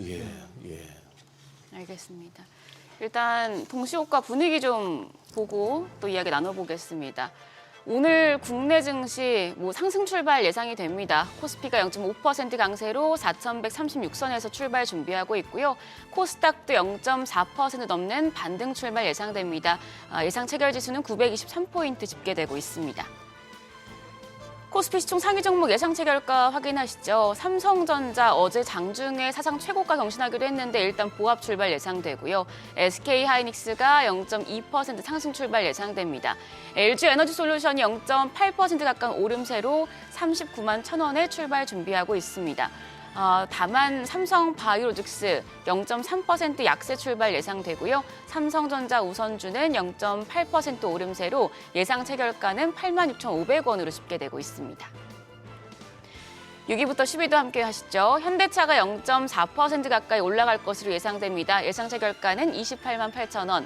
HD 현대중공업 어제 미국발 호재 속에 조선 쪽 좋았는데요. 2.3% 강세 출발 예상됩니다. 오늘 54만 5천 원에 출발 준비하고 있습니다. 두산 에너빌리티는 0.4% 오름세로 예상 체결가 7만 7,900원이고요. 반면 KB금융이 1.1% 약세로 12만 4,600원에 출발 준비하고 있고 기아도 0.3% 내림세 출발 예상됩니다. 예상 체결가 11만 9,800원으로 집계됩니다. 코스닥 시총 상위 종목 예상 체결가도 확인하시죠. 알테오젠 0.6% 상승 출발 예상됩니다. 예상 체결가는 44만 2천 원. 지금 2차 전지 쪽 반등 출발 예상되고 있습니다. 에코프로비엠이 1.2% 오름세로 15만 9,900원에 출발 준비하고 있고요. 에코프로가 0.3% 오름세로 9만 7,600원에 출발 준비합니다. 어제 장 마감 이후에 엔캠 쪽에서 중국 CATL 쪽에 전해 공급한다는 소식이 나왔기 때문에 이게 오늘 2차 전지 섹터 좀 들썩이게 할 수 있을지 주목해 보셔야겠고요. 에이벨바이오가 4.3% 하락 출발 예상됩니다. 예상 체결가 17만 9천 원. 레인보 로보틱스 오늘 조정을 받을 것으로 예상이 됩니다. 0.4% 내림세로 50만 원 선에서 출발 준비하고 있습니다. 6위부터 10위도 보시죠. 리가켄바이오가 2% 상승 출발 예상됩니다. 예상 체결가는 17만 3,500원. 코오롱 티슈즈는 보합이고 HLB도 보합. 펩트론이 0.6% 오름세 출발 예상됩니다. 이제 비만 치료제 관련해서 간밤에 뉴욕 증시에서 위고비 관련해서 비만 치료제 쪽 좋았기 때문에 오늘 펩트론 수혜를 받을 수 있을지 주목됩니다. 현재 예상 체결가는 23만 7,500원이고요. 3,000당 제약 역시 마찬가지입니다. 1.3% 상승 출발 예상됩니다. 예상 체결가 22만 7,000원으로 집계되고 있습니다. 오늘 일단 시장 상승 출발할 것으로 보여지는데 어제도 상승 출발했지만 또 코스닥이 하락 전환하는 모습 보였었기 때문에 흐름은 좀 봐야겠어요. 그러네요. 어제 그러고 보니 그랬네. 개장 초 아주 강했는데 그죠? 네. 장이. 그러니까 일단 뭐 뉴욕에서의 선물 흐름 반영하는 그런 정도고 더 세게 가지는 않겠는데 한번 열어봐야겠네요, 그죠? 지금은 이제 4,220 우리가 봤던 고점인데 고전에 요번에 막혔던 4,160 라운드 여기를 갖다가 올라서서 연말을 뭐 이제 납표를 할지 그게 이제 한데 가려면 갈 수도 있겠는데 4,160원 바짝 땡기면은 예. 아니 근데 저기 좀 전에 그 장표는 상당히 좀 시사하는 바가 있습니다. 열심히 오늘따라 뭐 저도 컨디션이 좋은지 송 대표님 설명이 잘 이해가 되는데 아까 그 장표 잠시 보면은 저 짙은 색의 유럽의 이제 가치주를 갖다가 성장주로 나눈 저거보다도 미국에서는 성장주가 너무 이제 갑자기 막 뛰다 보니까 저렇게 흘러내리고 있는데 저게 다시 수렴하려면은 그러네요. 위에 게 꺾이기보다는 아래쪽이 올라가야 될 것 같은 느낌.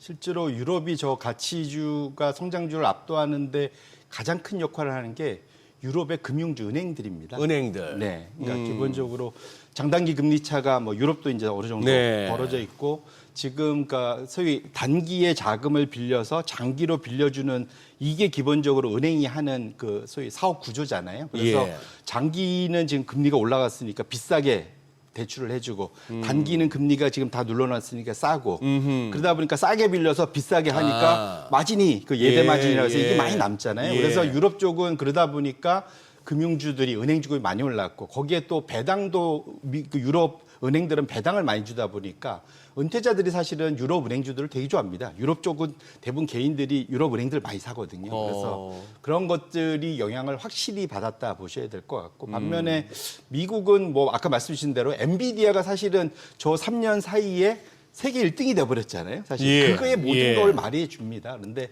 어쨌거나 근데 지금 그 미국도 환경 자체는 장단기 금리 차가 상당히 좀 벌어져서 장기 금리가 훨씬 좀 높은 상태이기 때문에 미국도 사실은 그 은행들이 장사하기 상당히 좋은 환경인 것만은 분명하다. 그렇게 놓고 보면 아마도 흐름 자체는 유럽 쪽으로 쫓아갈 가능성이 있고 또 재미있는 것은 지금 최근 올해에 들어와서 1년간 보면 유럽의 은행들이 미국의 기술주보다 더 성과가 좋았습니다.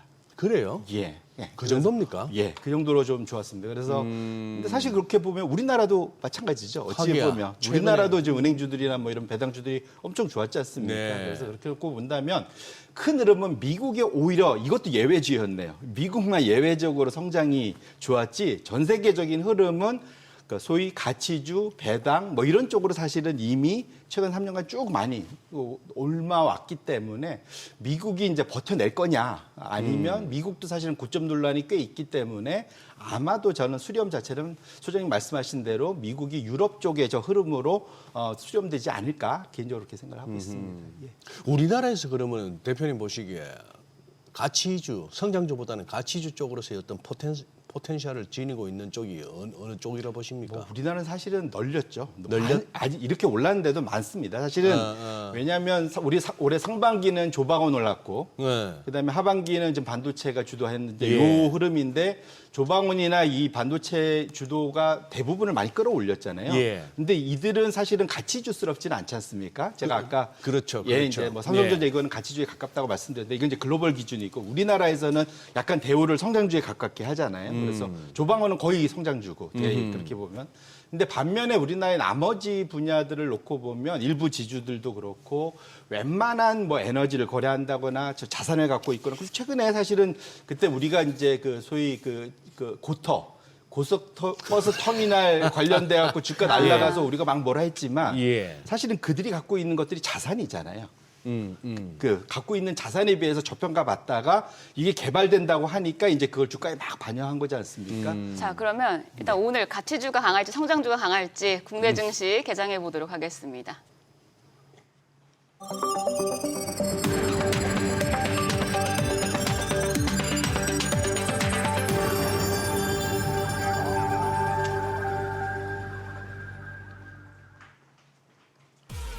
(12월 24일) 크리스마스 이브 국내 증시 개장했습니다. 이제 간밤 뉴욕 증시 상승 모멘텀을 이어가는 분위기였죠.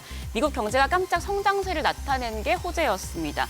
다만 이제 뉴욕 증시 많이 올라서 국내 증시 어제도 기대감이 컸었는데 어제는 이런 흐름을 받아내지 못한 상황이었기 때문에 오늘 국내 증시 동시호가 상황에서는 장 초반에 상승 출발할 것으로 예상이 됐지만 또 장중의 흐름 좀 바뀔 수 있지 않을까 살펴보셔야겠습니다. 오늘은 2차 전지, 전기차, 리튬 쪽 살펴보셔야겠는데요. 일단 지수 보겠습니다. 오늘 양대 지수 상승 출발했습니다. 코스피가 0.46%, 0.4% 넘게 상승하며 4,133포인트 기록하고 있고요. 코스닥은 지금 강보합권 정도입니다. 920선에서 출발했습니다. 유가증권 시장 시총 상위 종목 거래가 확인하시죠. 삼성전자입니다. 0.5% 상승 출발했습니다. 현재 거래가 11만 2,050원입니다. 이제 삼성전자가 독일 전장업체의 첨단 운전자 보조 시스템 사업 인수했던 소식이 있었는데 이게 좀 호재로 오늘도 작용을 할지 지켜보셔야겠고요. SK하이닉스가 0.5% 상승합니다. 58만 7천원. 이제 영국 파이낸셜 타임스에서 SK하이닉스를 올해의 승자 주식으로 꼽기도 했는데 오늘 흐름 어떨지 보셔야겠고요. LG 에너지 솔루션이 0.3% 가까운 강세로 38만 9천원. 삼성 바이오로직스는 떨어집니다. 0.5% 가까운 내림세 기록하고 있고요. 삼성전자 우선주가 0.4% 강세, 거래가는 86,100원입니다. 6위부터 10위도 보시죠. 현대차입니다. 0.35% 오름세로 28만 8천원. 오늘 현대차 정의선 회장이 이제 자율주행 기술 참관한다는 소식이 있었는데요. 이 부분 주가 흐름에 반영이 될지 체크하시고요. HD 현대중공업은 오늘도 강합니다. 1.1% 오름세, 거래가 53만 9천원입니다. 두산 에너빌리티가 약보합권 정도로 7만 7,500원, KB금융이 0.3% 하락합니다. 12만 5,700원이고요. 기아는 보합권에서 움직임 나타내고 있습니다. 코스닥 시총 상위 종목 거래가도 확인하시죠. 알테오젠은 상승합니다. 0.23% 오름세로 44만 500원에 거래되고 있습니다. 지금 에코프로 형제는 상승 출발했습니다. 에코프로 BM이 0.2% 오름세로 15만 8,300원, 에코프로가 0.2% 강세로 거래가 9만 7,600원입니다. 반면에 에이벨바이오가 0.4% 내림세입니다. 18만 6,400원이고요. 레인보우 로보틱스 최근 몇 거래일 동안 코스닥 시총 상위 10개 종목 중에서는 상승률이 가장 높았는데요. 오늘은 조정을 받습니다. 2.7% 내리면서 현재 거래가 48만 8,500원으로 집계됩니다. 6위부터 10위도 보시죠. 6위부터 10위까지는 일제히 약세입니다. 리가켄바이오가 약보합권으로 17만 원, 코오롱 티슈진이 2.7% 가까이 내리면서 7만 3,400원에 거래되고 있고요. HLB도 1%가량 떨어집니다. 46,150원. 펩트론이 0.85% 약세입니다. 거래가 23만 4천원이고요. 삼천당제약도 0.7% 하락합니다. 22만 2,500원에 거래되고 있습니다. 시장 특징적인 부분 체크하시죠. 오늘도 조선 쪽은 잘 갑니다. 어제에 이어서 이제 미국 쪽 해군함 이슈를 좀 이어받는 분위기인데 HJ중공업이 4.6% 오름세 보여주고 있고요. 하나오션도 4.6% 추가적인 상승세 기록 중입니다. 거래가는 12만 9,100원. 삼성중공업이 0.5% 강세, 대한조선이 0.8% 상승세 기록하고 있습니다. 그리고 오늘 다시 전선, 모온 디바이스 AI 쪽이 좋습니다. 전선주부터 보겠습니다. 전선주 상승세 기록하고 있는데요. 전선 쪽에서는 KBI 메탈이 2.4%, LS나 LS 마린 솔루션은 약세고요. 대한전선이 0.4% 오름세 기록하고 있고요. 오늘 자율주행차, 스마트카 관련주가 상승합니다. 전희선 회장이 자율주행 관련 기술 좀 시연을 참관할 예정이라는 소식이 있었는데요. 스마트카와 자율주행 관련주 내에서는 모트렉스가 3.7% 오름세 9,020원에 거래되고 있고요. DH 오토웨어가 1.75% 오름세, 인포뱅크가 0.3% 강세 기록하고 있습니다. 어제 이제 간밤에 비만 치료제 관련해서 이슈가 있었죠. 노보노디스크에서 먹는 위고비 비만 치료제 이제 FDA에서 승인했다는 소식이 있었는데 다만 오늘 그렇게 이슈를 받지 못하는 모습입니다. 일부 종목들만 상승하고 있는데요. 고바이오랩이 15.2% 상승하며 거래가 6,800원. 일동제약이 7.5% 강세입니다. 45,100원에 거래되고 있고요. 광동제약이 1.5% 강세, 블루엠텍이 0.9% 상승하며 4,660원 기록하고 있습니다. 한 가지 섹터만 좀 더 보도록 할게요.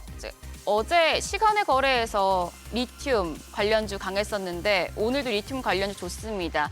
엔캠이 어제 장 마감 이후에 중국 CATL 쪽에 전액 관련해서 대규모 계약을 체결할 예정이라는 보도가 나왔었고요.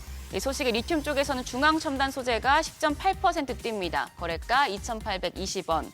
광무가 3.8% 오름세로 지금 1,934원대 거래되고 있고요. 또 천보가 4% 오름세입니다. 거래가 54,100원입니다. 수급 상황 좀 보겠습니다.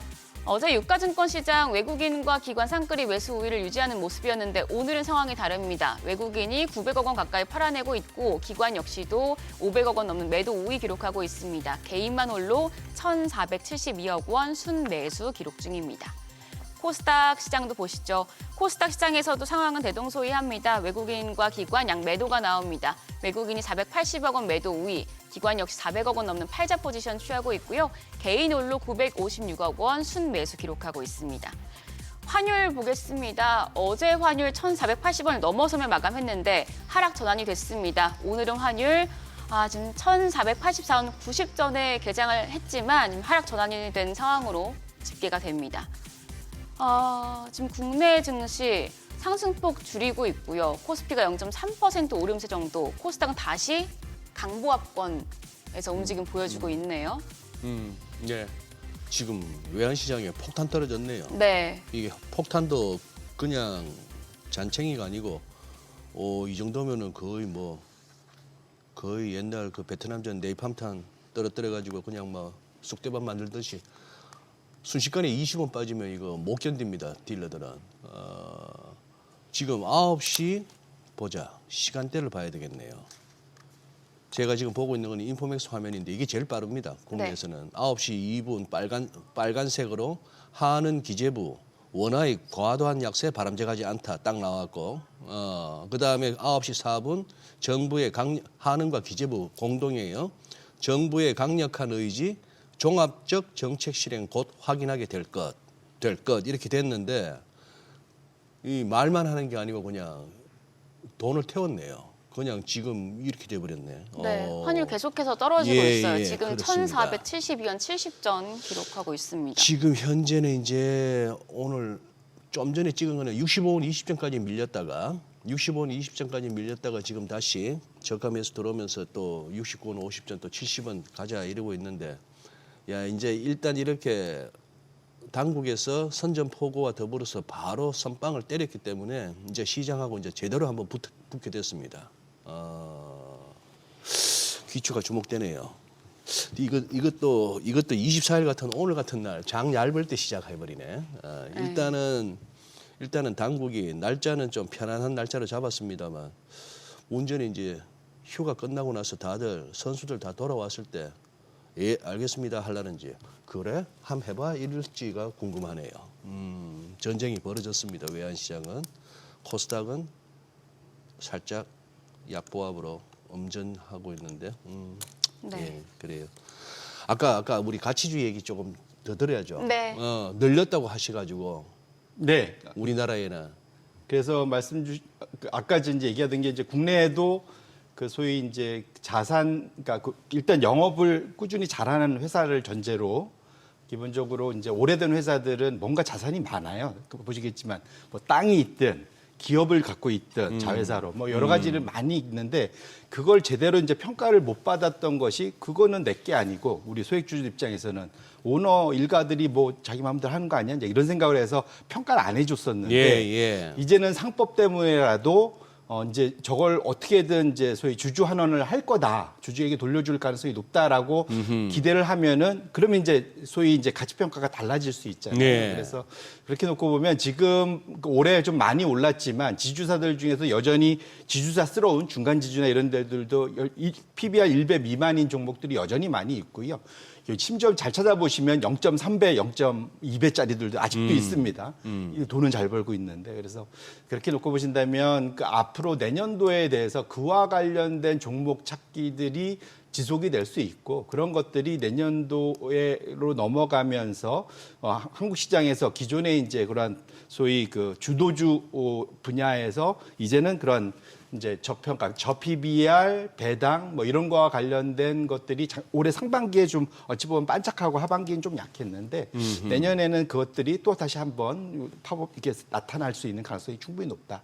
이렇게 보셔야 될 것 같습니다. 그러면 주식 말고 다른 자산은요? 지금 뭐 금이랑 은이랑 사상 최고치 기록하고 있고 제가 어느 기사에서 봤더니 이제 올해 주요 자산군별 중에 은이 수익률이 또 1위라고 하더라고요. 맞습니다. 뭐 계속 갈까요? 어제도 한 2% 이상 또 올랐죠. 그래서 지금 제격 100 아마 1년 사이에 120%? 100, 뭐 이상. 예, 최고더라고요. 예, 지금 금 대비가 2배 가까이 올랐는데 기본적으로 이제 보통 이제 금 올라갈 때 은이 상대적으로 덜 올랐으면 이제 이런 식으로 이제 치솟아 올라가는 경향들이 꽤 있습니다. 그런데 어쨌거나 지금 상황에서는 금은 비율이라고 하죠. 금 1온스로 은 몇 온스를 줘야 바꿀 수 있느냐. 이제 가격을 기준으로 하면 지금은 이제 아마 65온스 정도까지 내려왔어요. 이게 불과 한 작년 초인가 뭐 제일 그 낮았을 때가 100이었습니다. 그러니까 금 1온스에 은 100온스를 줬어야 될 만큼 사실 은이 쌌는데 지금은 이제 이것이 은이 더 폭발적으로 상승하면서 지금 이게 한 65 정도까지 와서 보통 지난 이게 대략적으로 이게 50에서 70 레인지 안이 이제 일반적이라고 보거든요. 예. 그래서 그 한 중간 정도 온 거죠. 그래서 지금부터야 아마 상승세 자체는 이제는 아마 은이 여전히 좀 폭발적이긴 하지만 내년으로 갈수록 금과 은이 이제는 이제 유사하게 갈 가능성이 높다. 지금에서 이제 혹시라도 이제 이 은이 지금 많이 오르니까 그래 뒤늦었지만 지금 은 투자해야 되는 거 아니냐라고 생각을 하신다면 기본적으로는 금을 좀 먼저 보시면서 은은 워낙 오래 많이 올랐기 때문에 그런 속도 조절이 좀 필요한 상황이다 보셔야 될 것 같고 사실은 금을 바라보는 더 큰 그림에서는 요 차트를 보시는 게 더 좋을 것 같아요. 이게 이제 S&P 500과 금 가격의 지수를 만들어서 이것이 서로 어떻게 움직이는지, 그러니까 소위 주식이 더 많이 오르는지 금이 더 많이 오르는지, 이제 소위 이제 위험 자산, 안전 자산 대표적으로 이렇게 볼 수 있을 것 같은데 보시면 이게 지금 파란색 선이 위로 올라가면 주식이 좋은 거고요. 아래로 내려오면 금이 좋은 겁니다. 아, 그래요? 예, 근데 지금 보시면 지금 과거에 이렇게 금이 주식보다 확실하게 좋았던 두 구간이 있는데 첫 번째가 1967년부터 1980년도 대표적으로 전 세계의 하이퍼 인플레이션. 물가가 어마어마하게 치솟을 때였습니다. 저 때는. 근데 저 때는 심지어 이제 그것 때문에 물가 때문에 금리도 이제 막 엄청 높이 우리나라도 저 때 아마 제 기억에 1980년대면 20%가 넘었을 거예요, 아마. 그러니까 이년물 뭐 이런 게 어쨌거나. 그다음에 미국도 한 16, 18 뭐 이렇게 갔으니까. 예. 그다음에 두 번째 시기는 뭐냐면 중국이 성장할 때였습니다. 1999년부터 2011년까지 잘 아시겠지만 저 브릭스란 말이 저 당시에 나왔던 저 시대 신흥국이 이제 막 난리를 칠 때. 저 때는 이제 소위 금리도 낮아졌지만 성장 때문에 그래서 이제 어마어마하게 원자재에 대한 수요가 컸었죠, 사실은. 그때 한번 금이 또 한 번 주식보다 훨씬 더 좋은 성과를 두 번에 걸쳐서 보였습니다. 근데 지금 보시면 드디어 최근 1년 사이에 드디어 이제 이렇게 이제 꺾어서 내려오려고 좀 폼을 잡고 있잖아요, 지금. 그러면 사실은 이게 주식하고 금이 서로 이제 상대방하고의 그러한 이제 힘겨루기 소위 이제 하는 것이 보통 하면 한 번 방향을 잡으면 옆으로 조금 이렇게 찔끔찔끔 가지 않고 한 번 가면은 꽤 긴 호흡으로 갑니다. 그래서 이 흐름이 만약에 지금 흐름대로 아래로 잡힌 것처럼 계속 내려온다면 사실은 주식 투자하는 게 좀 부담스러울 수 있죠. 적어도 특히 미국 투자할 때는 부담스러울 확률이 좀 큰 상황이고요. 그래서 지금 상황에서 아래로 내려올 때는 지금 특히 보면은 지금은 보시면 장기 금리가 높은 상황이잖아요. 그러면 적어도 약간 섞여 있는 것 같은데 적어도 이제 과거 1970년대에 약간 물가가 상승, 물가에 대한 두려움 이런 것들이 있었을 때처럼 지금 금 가격이 움직이고 있는 것만은 분명하다. 그래서 전 세계적으로 지금 그 선진국 G7들의 지금 공공부채, 정부 부채가 너무 많지 않습니까? 미국도 지금 120% 올해 그렇게 관세를 걷어들였는데도 불구하고 지출 늘면서 지금 부채가 더 들고 있어요. 내년도 더 늘 것 같은데 이렇게 놓고 보니까 뭐 프랑스 난리 났고 아하. 지금 독일은 이제 일부러 워낙 낮았으니까 예, 늘린다고 예. 하고 뭐 이러다 보니까 장기 금리가 높은데도 불구하고 부채가 늘어나는 이런 상황에서 기본적으로 금에 대한 것은 이제 우리가 소위 피아트 머니라고 예. 하죠. 종이 돈에 대한 이제 불신 뭐 이런 것들하고도 연결해 볼 수 있을 것 같습니다. 그래서 내년으로 갈수록 원자재와 관련된 수요는 생각보다는 꽤 있을 수 있겠다. 그래서 구리 가격도 어제 또 사상 최고치를 또 찍었죠. 구리가. 예. 수급도 지금 좀 딸리고 있고 은도 사실은 지금 수급이 3년째, 4년째 지금 그 공급이 모자릅니다. 사실 네, 거기에 이제 소위 일반 그러한 이제 투자, 그러니까 소위 금융 투자 목적에 돈이 들어오니까 그냥 난리가 난 건데 올해. 어쨌든 전반적으로는 금, 은 움직이고 구리 움직이면 그 다음 번이 사실 남은 거는 사실은 이제 그 석유입니다. 원유. 근데 원유는 지금 공급 과잉 때문에 지금은 약한 상황이긴 한데 그래서 이게 또 시차를 두고 내년 하반기로 가면 원유에 대해서도 다시 한번 볼 필요도 있을 것 같아요. 그래서 전반적으로는 지금 실물 자산에 대한 그러한 수요. 이건 결국 인플레 발이라고 봐야 됐고 결국 돈이 너무 많이 풀려서라고 봐야 될 것 같습니다. 그래서 그런 측면에서 놓고 보면 금은 가격이 지금 워낙 단기간에 많이 올라서 부담스러운 상황이긴 한데 그 긴 호흡에서는 금은 자체만 놓고 볼 게 아니라 나머지 분야하고 같이 볼 필요, 다른 자산과의 그 관계를 보면서 적어도 지금 그래서 포트폴리오의 일정 부분은 계속 가져가야 된다. 이걸 저희가 한 3년째 얘기하고 있는 것 같아요. 계속 조금씩은 가져갈 필요가 있겠다. 이렇게 말씀을 드립니다. 예. 대표님, 다음 주 수요일이 31일인데 그날 우리 장은 않습니다만 방송을 하고 출연하시는 거죠? 아, 네네. 그렇습니다. 예. 그래요. 그때 여쭤볼까, 지금 여쭤볼까 싶은데 조금 그래도 지금 여쭤보는 게 나을 것 같네. 뭐 이렇게 지금까지 봐서는 내년에도 크게 뭐 걱정되기보다는 올해만한 상승 내지는 급등은 아니더라도 뭐 증시가 나쁘진 않을 것 같다 하는 느낌까지는 옵니다. 그래도 약간은 한번 살펴는 봐야 될 거 아니에요. 혹시라도 위험 요인. 네. 근데 이게 이제 위험 요인이 정말 그대로 이루어지느냐 그렇지는 않고 사실 네. 항상 조사를 했을 때 그 당시에 제일 걱정하는 것들을 대답들을 하잖아요. 보통. 정말로. 예, 예. 네, 그러니까 지금 상황에 사람들이 뭘 걱정하냐를 또 예. 볼 수도 있을 것 같습니다. 그래서 도이치방크에서 글로벌 펀드 매니저들 상대로 이제 서베이를 쭉 한 거죠. 그래서 너 내년에 혹시 제일 걱정되는 위험 요인이 뭐야? 시장을 흔들 만한 물어봤을 때 뭐 당연히 지금 우리가 하던 얘기 그대로 다 나옵니다. 1등 보시면은 AI 열기가 혹시 식어갖고 이 기술주들 혹시 빠지지 않겠어? 다들 걱정하는 거예요. 지금 재밌는 거 근데 다 포트폴리오는 꽉꽉 채워놓고 다 들고는 있으면서 걱정을 하는 거구나. 그러니까 좀 불안불안한 예, 거죠, 예, 사실은. 예. 이제 그게 1등이고요. 이제 응답률도 압도적입니다. 거의 이제 10명 중에 6명은 다 걱정을 한다. 이제 1등으로 봤고 두 번째는 또 우리가 늘 올해 내내 얘기했던 겁니다.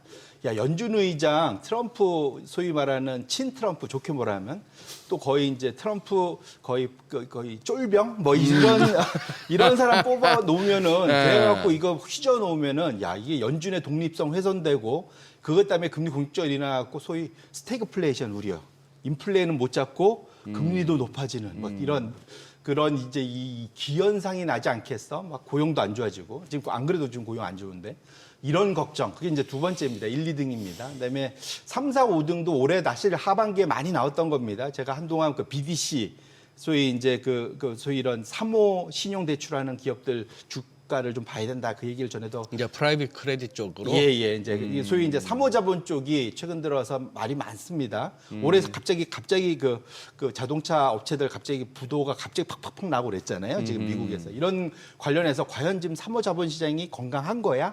옛날에는 그래도 좀 알아볼 수 있었는데 지금은 이게 완전히 깜깜이 갑자기 튀어나오는 거죠. 이전엔 그래도 시장에서 매일매일 체크되면서 소위 하이힐드 뭐 이런 데 스프레드가 올라가면서 좀 체크가 됐는데 예. 쟤는 갑자기 어느 날 저 부도예요. 이렇게 되는 거거든요. 그러니까 저희가 지금 사실 3등까지 올라온 거는 시장에서 많이 걱정하고 있다. 어떤 사전 징후가 잘 없다. 없습니다. 저쪽은. 예. 그래서 이게 상당히 이제 막투 마켓이라는데 그것이 안 된다. 이게 상당히 걱정이고요.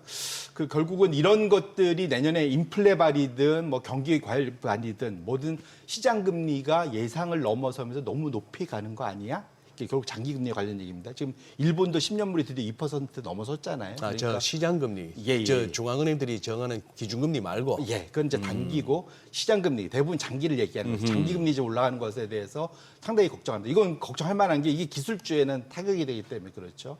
근데 마지막으로는 이제 인플레이션이 고착화되는 결국 지금 밤사이에도 보니까 베센트가 얘기했는데 아예 대놓고 지금 레인지를 1.5에서 2.5로 여유 있게 둬갖고 그래갖고 좀 인플레에 좀 유연하게 대응해야 되는 거 아니야 연준은 이런 얘기도 했습니다. 그 얘기는 거꾸로 말하면 어떤 사람은 1.5로 생각하고 어떤 사람은 2.5로 생각하면은 그 갭이 엄청난 거거든요. 그렇죠. 1.5하고 2.5는. 예. 그러니까 사실 이게 베센트의 얘기 자체는 연준 보고 금리 낮추는데 너무 물가 보지 마 얘기하고 똑같습니다. 사실은. 네. 결국은 이것 때문에 인플레가 국책화되면 기준금리를 낮추는 게 아니라 역으로 거꾸로 뒤늦게 소위 뒷북치면서 금리를 뒤따라 올려야 되는 거 아니냐? 마치 2022년처럼. 이런 걱정. 결국 이 5가지가 주요 상위 탑5 안에 드는 이제 그 시장의 걱정입니다. 이것이 그대로 일어나진다는 얘기는 아니지만 결국은 이것은 또 거꾸로 말하면 시장이 대응을 하면 또는 정부가 대응을 해주면 안 일어날 수 있는 일인데 현재 이제 전 세계적인 정치 경향이나 이런 걸 봤을 때는 쉽사리 해결이 될까에 대한 고민들이 분명히 있는 거죠. 트럼프 보면은 이제 이게 걱정이 되는 거잖아요, 사실은. 네. 그래서 저거는 이유 있는 걱정인 것만은 맞다. 그래서 저희가 결론적으로는 이것이 그대로 일어난다는 건 아니지만 우리 투자자분들이 시장을 볼 때 저런 그 소위 위험 요인들, 요소들이 어디에서 커지고 있는지, 실제 벌어질지 여부는 늘 체크하셔야지 내 포트폴리오의 소위 이제 수익률을 어느 정도 잘 지키는데 도움이 될 거다 이렇게 말씀드립니다. 네. 응답률이 57% 압도적인데 진짜 너무 재밌네요. 다들 들고 있으면서 후달후달하고 있구나. 그렇죠, 맞습니다. 네, 오늘은 예. 또 여기까지 들어보도록 하겠습니다. 크리스마스 잘 보내시고요. 오늘 말씀 감사합니다. 네, 네, 고맙습니다.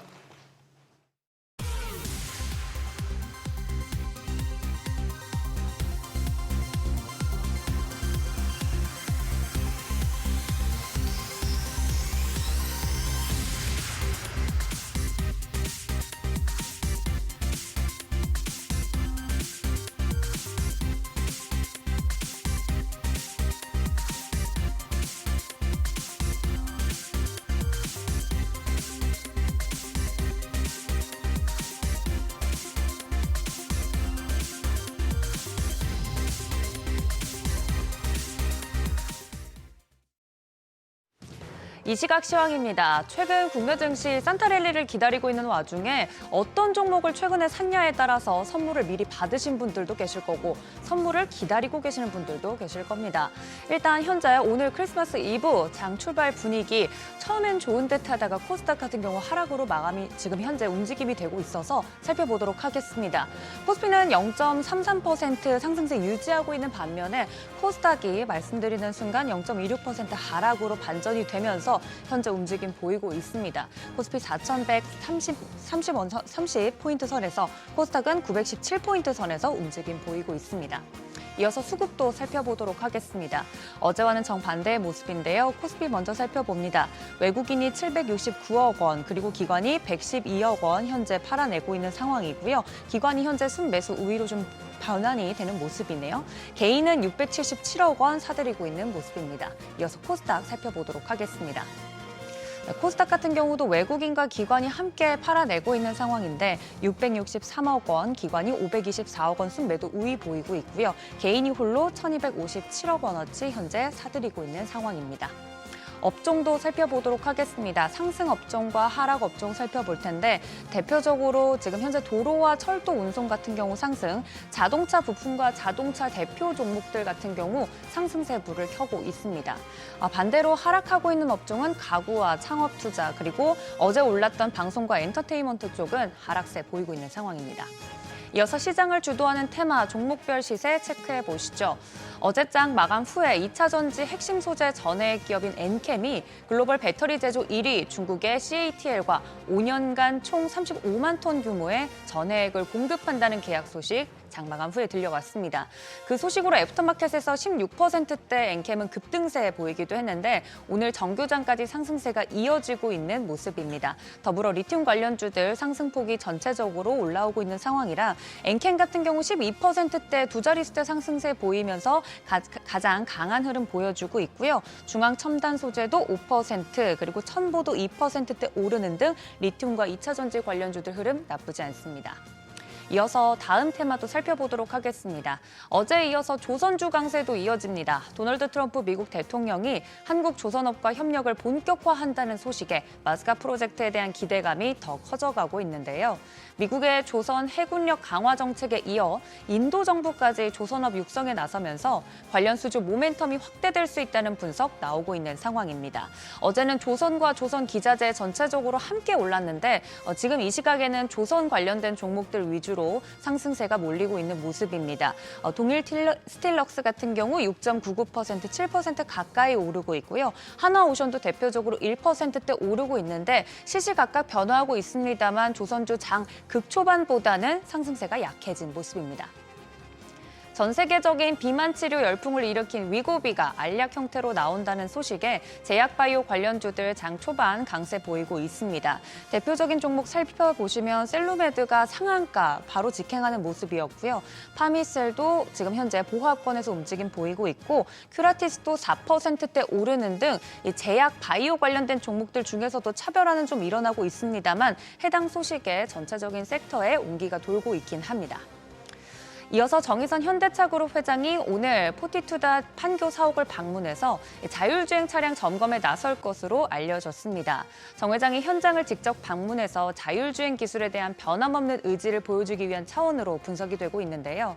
현대차그룹이 R&D와 제조부문 수장을 모두 교체한 것도 미래 모빌리티 전환을 위한 포석이라는 해석이 나오고 있습니다. 그래서 지금 이 시각 자율주행 포함해서 자동차 관련된 섹터 전체적으로 흐름이 괜찮습니다. 자율주행 살펴보면 에이테크 솔루션 같은 경우 상한가 지금 부근에서 움직이고 있고요.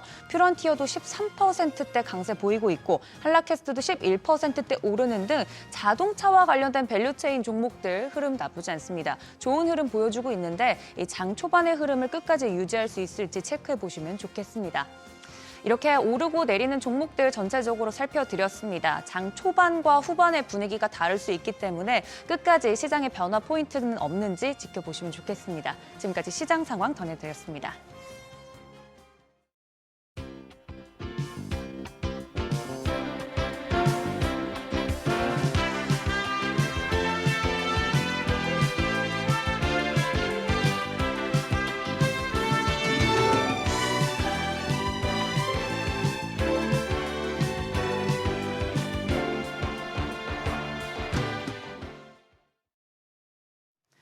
오늘도 국내 증시 코스피만 강한 장세가 연출이 되고 있고 지금 환율은 1,469원, 70원 하는 부근에서 움직임 보여주고 있습니다.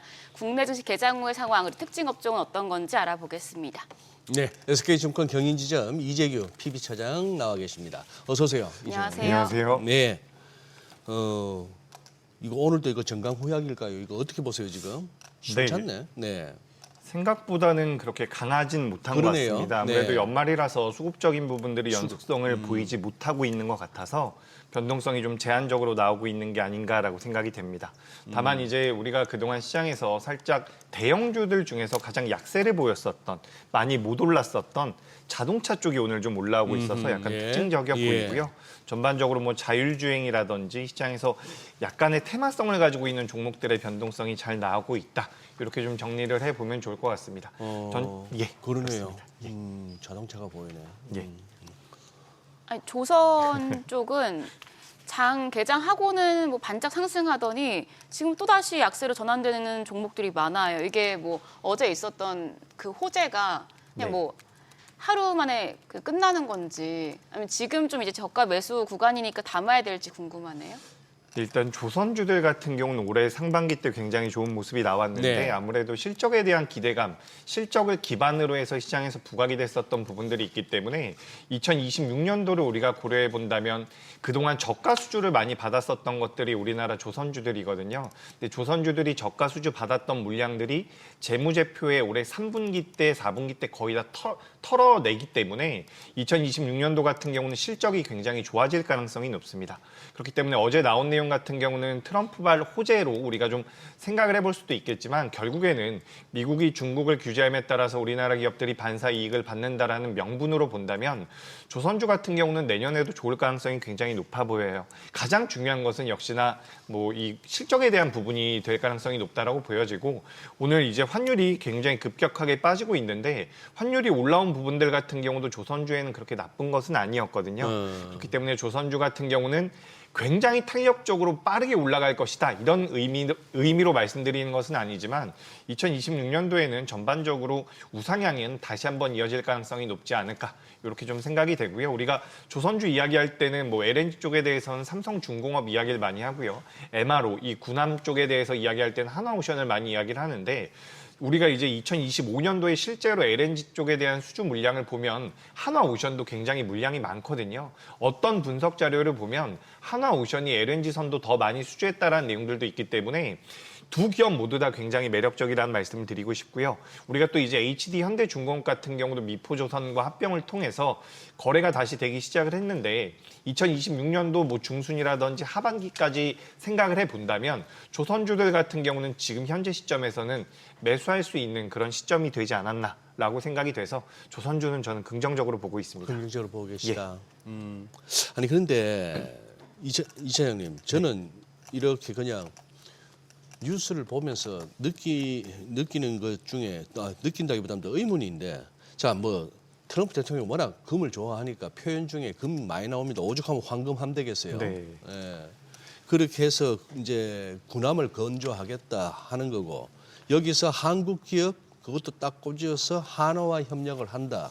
그러다 보니까 이제 한화오션이 주목을 받는 건데 트럼프 대통령의 한화라는 이 좋은 회사가 50억 달러 투자를 약속했다라고 언급했단 말입니다. 네. 이게 그러면은 우리 한화나 한화오션 입장에서 돈이 되는 거예요? 아니면 돈을 또 뜯기는 거예요? 뭐 무슨 의미로 이런 얘기를 합니까? 50억 달러 투자라니?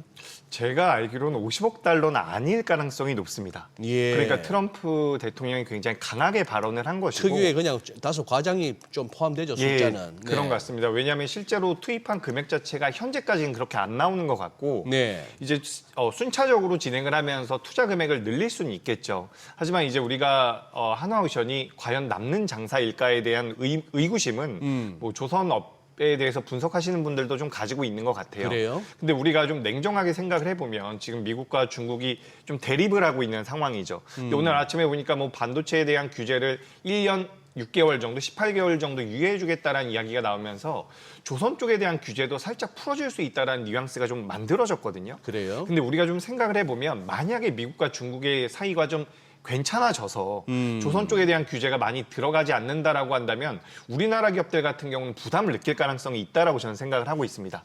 그렇기 때문에 이 부분에 대해서는 우리가 좀 더 체크를 해봐야 되는데 만약에 미국과 중국의 그런 대립 관계가 이어지는 과정에서 미국이 우리나라 시장과 손을 잡을 수 있다. 미국이 우리 기업과 손을 잡을 수 있는 구조가 된다면 좀 치사하긴 하지만 그래도 우리나라 기업 입장에선 미국과 손을 잡는 것이 전 맞다라고 생각이 되거든요. 그래서 우리가 실질적으로 실익에 대해서는 좀 더 상황을 봐야겠지만 미국과 우리가 등을 져서 좋을 것은 없지 않을까라고 생각이 돼서 좀 이게 어떻게 보면 미국의 스탠스 자체가 계속해서 그렇잖아요. 그러니까 예전에는 뭐 국제적으로서 경찰 국가의 역할을 하겠다라는 이야기들이 있었지만 지금 이제 미국 내에서도 뭐 트럼프 같은 경우도 지지율이 굉장히 안 나오고 있거든요. 그래서 계속해서 강하게 이야기를 하고 있는 부분들이 있기 때문에 일단은 같이 하자라고 진행이 되고 그 다음에 이제 우리나라 기업들이 가지고 있는 기술력들이 유출되지 않는 선에서 좀 진행이 되는 게 어떨까 이렇게 좀 말씀드리고 싶고요. 지금 이제 함선 함대에 대해서 이야기가 나와서 네.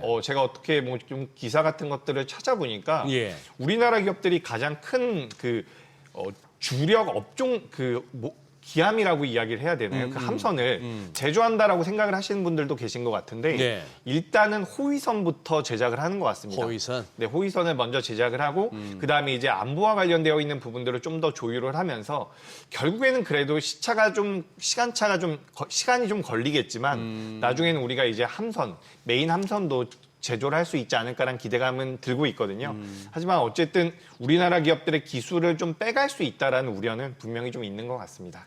아까 자막이 나왔던 그거하고는 그거는 또 뭡니까? 신한 해상풍력 사업 쪽으로 어제 또 뭐 나왔잖아요. 네, 그러니까 한화오션이 다른 우리나라 조선 기업들에 비해서 주가의 흐름이 좀 둔화됐었던 정도가 좀 컸거든요. 근데 그때 어떤 이야기가 많이 나왔냐면 지금 화면에도 나오고 있지만 좀 해상풍력 쪽에 대해서 이제 고정 비용이 많이 들다 보니까 네. 수익성이 너무 떨어진다라는 분석들이 많았거든요. 예. 그러니까 조선 쪽에 대해서는 지금 사업이 잘 영위가 되고 있는데 네. 해상풍력 쪽에 이제 진출하는 초기 단계이다 보니까 비용이 많이 들어서 기업 자체의 수익성이 악화될 수 있다는 이야기들이 있었습니다.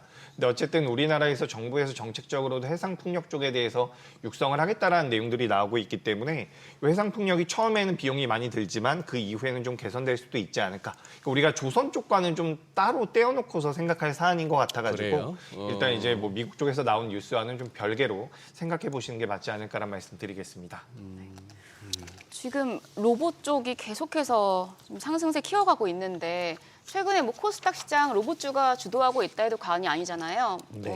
근데 이렇게 많이 오르고 있는데 지금 좀 담아봐도 될지 아니면 그냥 좀 지켜봐야 될지 고민이 네. 되는 시점이에요. 네, 일단 로봇주들 같은 경우는 지금 이제 우리나라 시장에서 굉장히 빠르게 움직이는 몇몇 섹터들이 있죠. 뭐 소테마들도 많이 있고 한데 우리가 로봇 같은 경우는 이제 좀 산업군으로서 판단을 할 필요가 있다라고 생각이 되거든요. 순전히 테마로만 움직이는 종목군들, 시가총액 규모가 작은 기업들이 아니라 이제 로봇 관련주들 같은 경우도 시가총액이 꽤 올라온 기업들이 있거든요. 근데 최근에 어제 같은 경우도 레인보우 로보틱스가 굉장히 좋은 모습이 나왔는데 그동안 좀 규모가 작은 기업들, 뭐 로보티즈라든지 클로버 같은 기업들의 변동성이 컸다라고 한다면 이제 어떻게 보면 올해 연초부터 강세를 보였었던 대장주라고 할 수 있는 혹은 대기업과 연동이 되어 있는 기업들의 주가 흐름이 최근에 들어서 굉장히 잘 나가고 있습니다.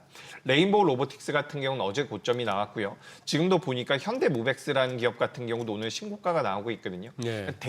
대형주라기보다는 대기업들과의 그런 연결고리가 있는 기업들이 최근에 시세가 나오고 있기 때문에 로봇 관련주들 같은 경우는 시세가 아직도 이어질 가능성이 높아 보입니다. 예. 지금도 보시면 뭐 한라캐스트라든지 계속해서 주가가 우상향을 그리고 있는 기업들이 있는데 2026년도 같은 경우는 2025년도 같은 경우는 우리가 반도체 쪽에서 투자 아이디어를 얻어서 AI 쪽에서 투자 아이디어를 확산을 해서 전력기기라든지 반도체 관련주들이 많이 변동성을 보였다라고 한다면 2026년도 같은 경우는 이 하드웨어 쪽에서 소프트웨어로 넘어가면서 추가적으로 이 반도체라는 하드웨어에서 피지컬 AI로 넘어가면서 로봇 쪽이 부각될 가능성이 굉장히 높아 보이거든요. 그래서 내년 상반기 때 1월 달 6일부터 9일까지 CES가 열리게 됩니다. 그래서 그에 따른 모멘텀들이 이어질 것이다라고 생각이 되는데 일단 가파르게 올라온 종목들 같은 경우는 추경 매수보다는 좀 눌림이 나왔을 때 보시는 게 좋을 것 같고 대형주 중에서는 아직까지 시세가 많이 안 나온 기업 중에서는 두산 로보틱스가 있습니다.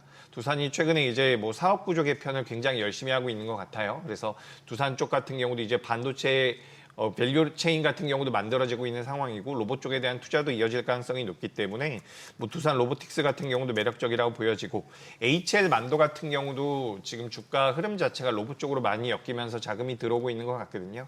그래서 이런 기업들 같은 경우는 시세는 이어질 가능성이 높다. 다만 이제 투자의 팁을 좀 드리자면 대기업들과 협력을 하고 있는 기업들의 주가 흐름이 상대적으로 안정적일 가능성이 높기 때문에 그런 기업들 위주로 좀 추려서 보시는 게 좋을 것 같습니다. 예. 그리고 이 차장님, 네. 이거 이노스페이스라는 회사가 있었네요. 어제 여기가 뭘 로켓을 쏘아 올렸어요? 네, 그렇죠. 우리나라 이제 민간 기업 중에서 네. 처음으로 상업 로켓을 발사한다. 이런 내용들이 나오면서 네. 시장에서 관심도가 높았는데 어제 좀 실패를 한 것 같습니다. 어제 실패를 했어요. 그래가지고 주가가 급락이 나오는 모습이 나왔는데 여기 화면에도 나오죠. 발사 직후에 폭발을 했다. 이런 내용이 나오는데 산업적으로 성장을 하기 위해서는 국가에서 정책적으로 진행을 하는 것보다는 민간 분야가 커져야 된다라고 이야기를 많이 하거든요. 네. 그래서 이제 작년이었나요? 이제 우리나라에서도 우주항공청이 만들어지면서 계속해서 예산이 크게 배분이 되고 있는데 일단은 어제 이노스페이스가 이렇게 하락을 하면서 관련돼서 우주항공 기업들이 전반적으로 조정을 좀 받았거든요. 근데 저는 개인적으로 우주항공주들이 지지난주 수요일부터 변동성이 나왔기 때문에 네네. 거의 3주차 되는 시점이라서 조정을 좀 받을 때였다라는 생각은 하고 있어요. 다만 뭐 2026년도에 스페이스X라는 기업의 IPO가 예정이 되어 있기 때문에 그런 부분들이 이벤트로는 작용할 가능성이 높습니다.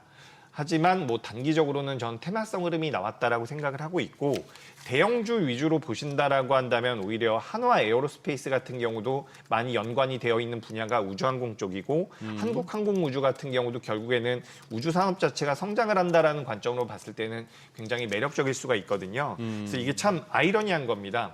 사실 우주항공이라는 것은 우리가 성장주로 봐야 되기 때문에 중장기 투자라는 게 좀 맞다라고 생각을 하거든요. 이걸 뭐 단타로 예. 근데 이제 시장에서는 자금이 일시적으로 들어와서 테마성을 띠면서 먼저 움직임이 나온 네네네. 거죠. 그래서 일단 여기서 만약에 조정이 나온다라고 한다면 전 오히려 중장기적으로는 굉장히 매력적일 수 있다라고 생각을 해요.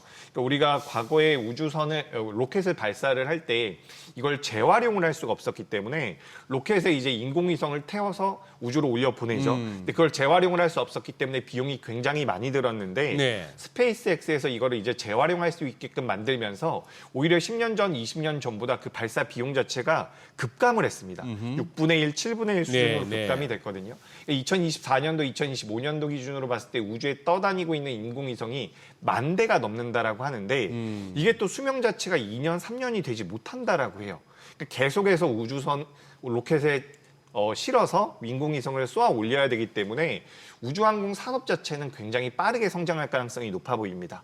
그래서 우리가 좀 중장기적으로 보신다면 대형주 위주로 좀 봐보시는 게 어떨까라고 말씀드리고 이제 연말이기 때문에 제가 간단하게 좀 정리를 드려보자면 지금 시장은 AI라는 가장 큰 트렌드가 하나 있고 네. 또 다른 것은 트럼프라고 볼 수가 있어요. 트럼프. 그죠. 트럼프가 지금 행정명령에 서명을 했다라는 이야기가 나오면서 국방수권법과 관련돼서 이제 우주항공 쪽에도 2026년도에 집행될 자금들이 마련이 된 상태고요. 네. 추가적으로 이제 생물보안법과 관련돼서 우리나라 뭐 삼성바이오로직스 같은 경우도 수혜를 받을 것이다라는 내용들이 나오고 있는데 결국에는 AI라는 큰 트렌드 안에서 우리나라 삼성전자와 SK하이닉스가 수혜를 받았고 추가적으로 트럼프가 중국을 규제함에 따라서 우리나라 기업들이 반사 이익을 받거나 트럼프가 진행하고 있는 이런 행정명령에 따라서 산업 자체가 성장을 한다면 그에 따라서 수혜를 받는 쪽 우주항공이 될 가능성이 높다라고 보여지는 거죠. 그래서 이런 쪽으로 이제 우리가 시장의 트렌드 자체를 계속해서 좀 따라갈 필요가 있지 않을까라고 생각이 돼서 우주항공 같은 경우도 일단 조정을 받는 것을 기다려볼 필요가 있지만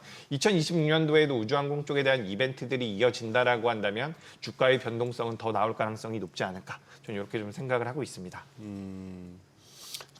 그리고 지금 이번 주 금요일까지 매수하고 들고 있으면은 배당 받는다면서요.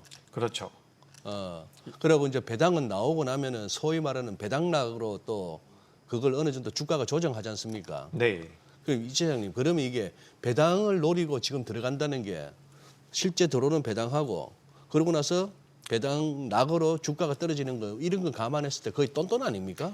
네, 근데 지금은- 의미가 있나요? 지금은 아닙니다. 아니에요? 예, 전 지금 배당을 매매하기 위해서는 사실 좀 더 이른 시간대, 이른 시간이라기보다는 9월 달이나 10월 달부터 하시는 게 맞다라고 그게 생각이 맞다. 되고 차익 실현도 보고 배당까지 받기 위해서는 그때쯤 하는 게 좋고 지금 이제 배당을 받기 위해서 들어가는 것은 방금 전에 말씀하셨던 것처럼 그게 그거일 가능성이 높기 때문에 무리하실 필요는 없지 않을까.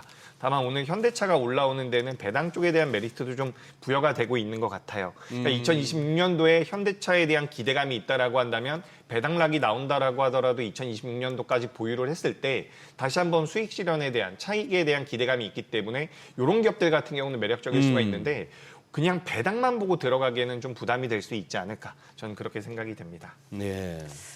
지금 환율이 계속해서 떨어지고 있습니다. 1,463원 정도 기록하고 있는데 오늘 이제 외환 당국 구두 개입으로 환율이 이렇게 떨어지는 상황에서 국내 증시 어떤 영향을 줄까요? 네, 일단 굉장히 아이러니하네요. 사실 환율이 떨어지면 현대차는 좀 밀려야 되는 게 맞는 것 같은데 현대차가 그동안 못 올라서 이제 올라온 것 같고요. 실질적으로 환율 같은 경우는 저는 개인적으로 어떻게 생각을 하고 있냐면 지금 1,480원대에서 1,460원대, 70원대까지 밀렸는데 사실 1,480원대에서 1,500원대까지 저는 올라가도 괜찮다라고 생각을 했어요. 왜냐하면 1,500원대까지 올라가면 더 이상 올라가지 않겠구나라는 관점에서 외국인들의 수급이 오히려 유입될 가능성도 있다라고 저는 생각을 했거든요. 그렇기 때문에 지금 일단 환율에 대한 부담감은 너무 갖지 않으셔도 될 것 같습니다. 왜냐하면 이게 우리나라가 위기에 놓여가지고 환율이 올라간 게 아니라 우리나라 기업들이 어쨌든 지금 가만 생각을 해보면 전 세계에서 통화 중에서 약세를 보이고 있는 게 원화와 엔화거든요. 근데 원화와 엔화의 공통점이 뭐냐면 미국에다가 대규모 투자를 하겠다라고 한 국가들이라는 거죠. 네. 그래서 이 국가들 같은 경우는 달러를 한국에 가지고 와서 환전을 하고 다시 한번 투자를 한다라고 하면 그에 따른 손실이 발생을 하기 때문에 그 달러를 가지고 들어오지 않는 상황이라는 겁니다. 그렇기 때문에 환율이 올라온 부분들은 어떻게 보면 좀 이해가 되는 부분이 있고 물론 계속해서 올라가면 부담이 되겠지만 어쨌든 당국에서 1,480원대나 그 위로 올라가게 되면 계속해서 구두 개입을 하겠다라는 부분들은 전 시장에는 부담스럽지 않다. 그리고 오히려 1,500원이나 그 이상 올라가게 된다면 외국인들 입장에서는 오히려 환차익을 노려보고 들어올 가능성도 있다라고 보여지기 때문에 환 시장에 대해서 너무 부담을 갖지는 않으셔도 괜찮을 것 같습니다. 네, 알겠습니다. 그래요? 오늘 말씀 네. 여기까지 듣도록 하겠습니다. 감사합니다. 네, 고맙습니다.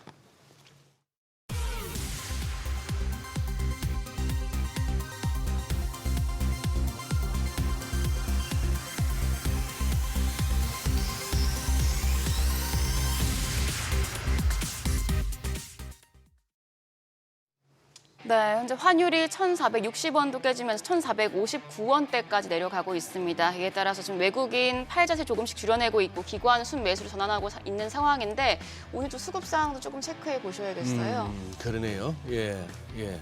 오늘은 한번 당국이 작심한 것 같습니다. 조금 이렇게 사자가 들어오면 바로바로 눌러버리네요. 1,460원 아래 60원 근방인데요. 한번 볼만한 날이 됐습니다. 네. 자, 모든 투자 판단의 책임은 투자자 여러분께 있다는 점 다시 한번 알려드립니다. 네, 세상의 모든 돈 되는 정보 머니쇼. 오늘은 여기서 인사드리겠습니다. 여러분의 모든 경제에 SBS 비즈가 함께하겠습니다. 저희는 내일 크리스마스 하루 쉬어가고 내일 모레인 금요일 오전 8시에 다시 찾아뵙겠습니다. 고맙습니다.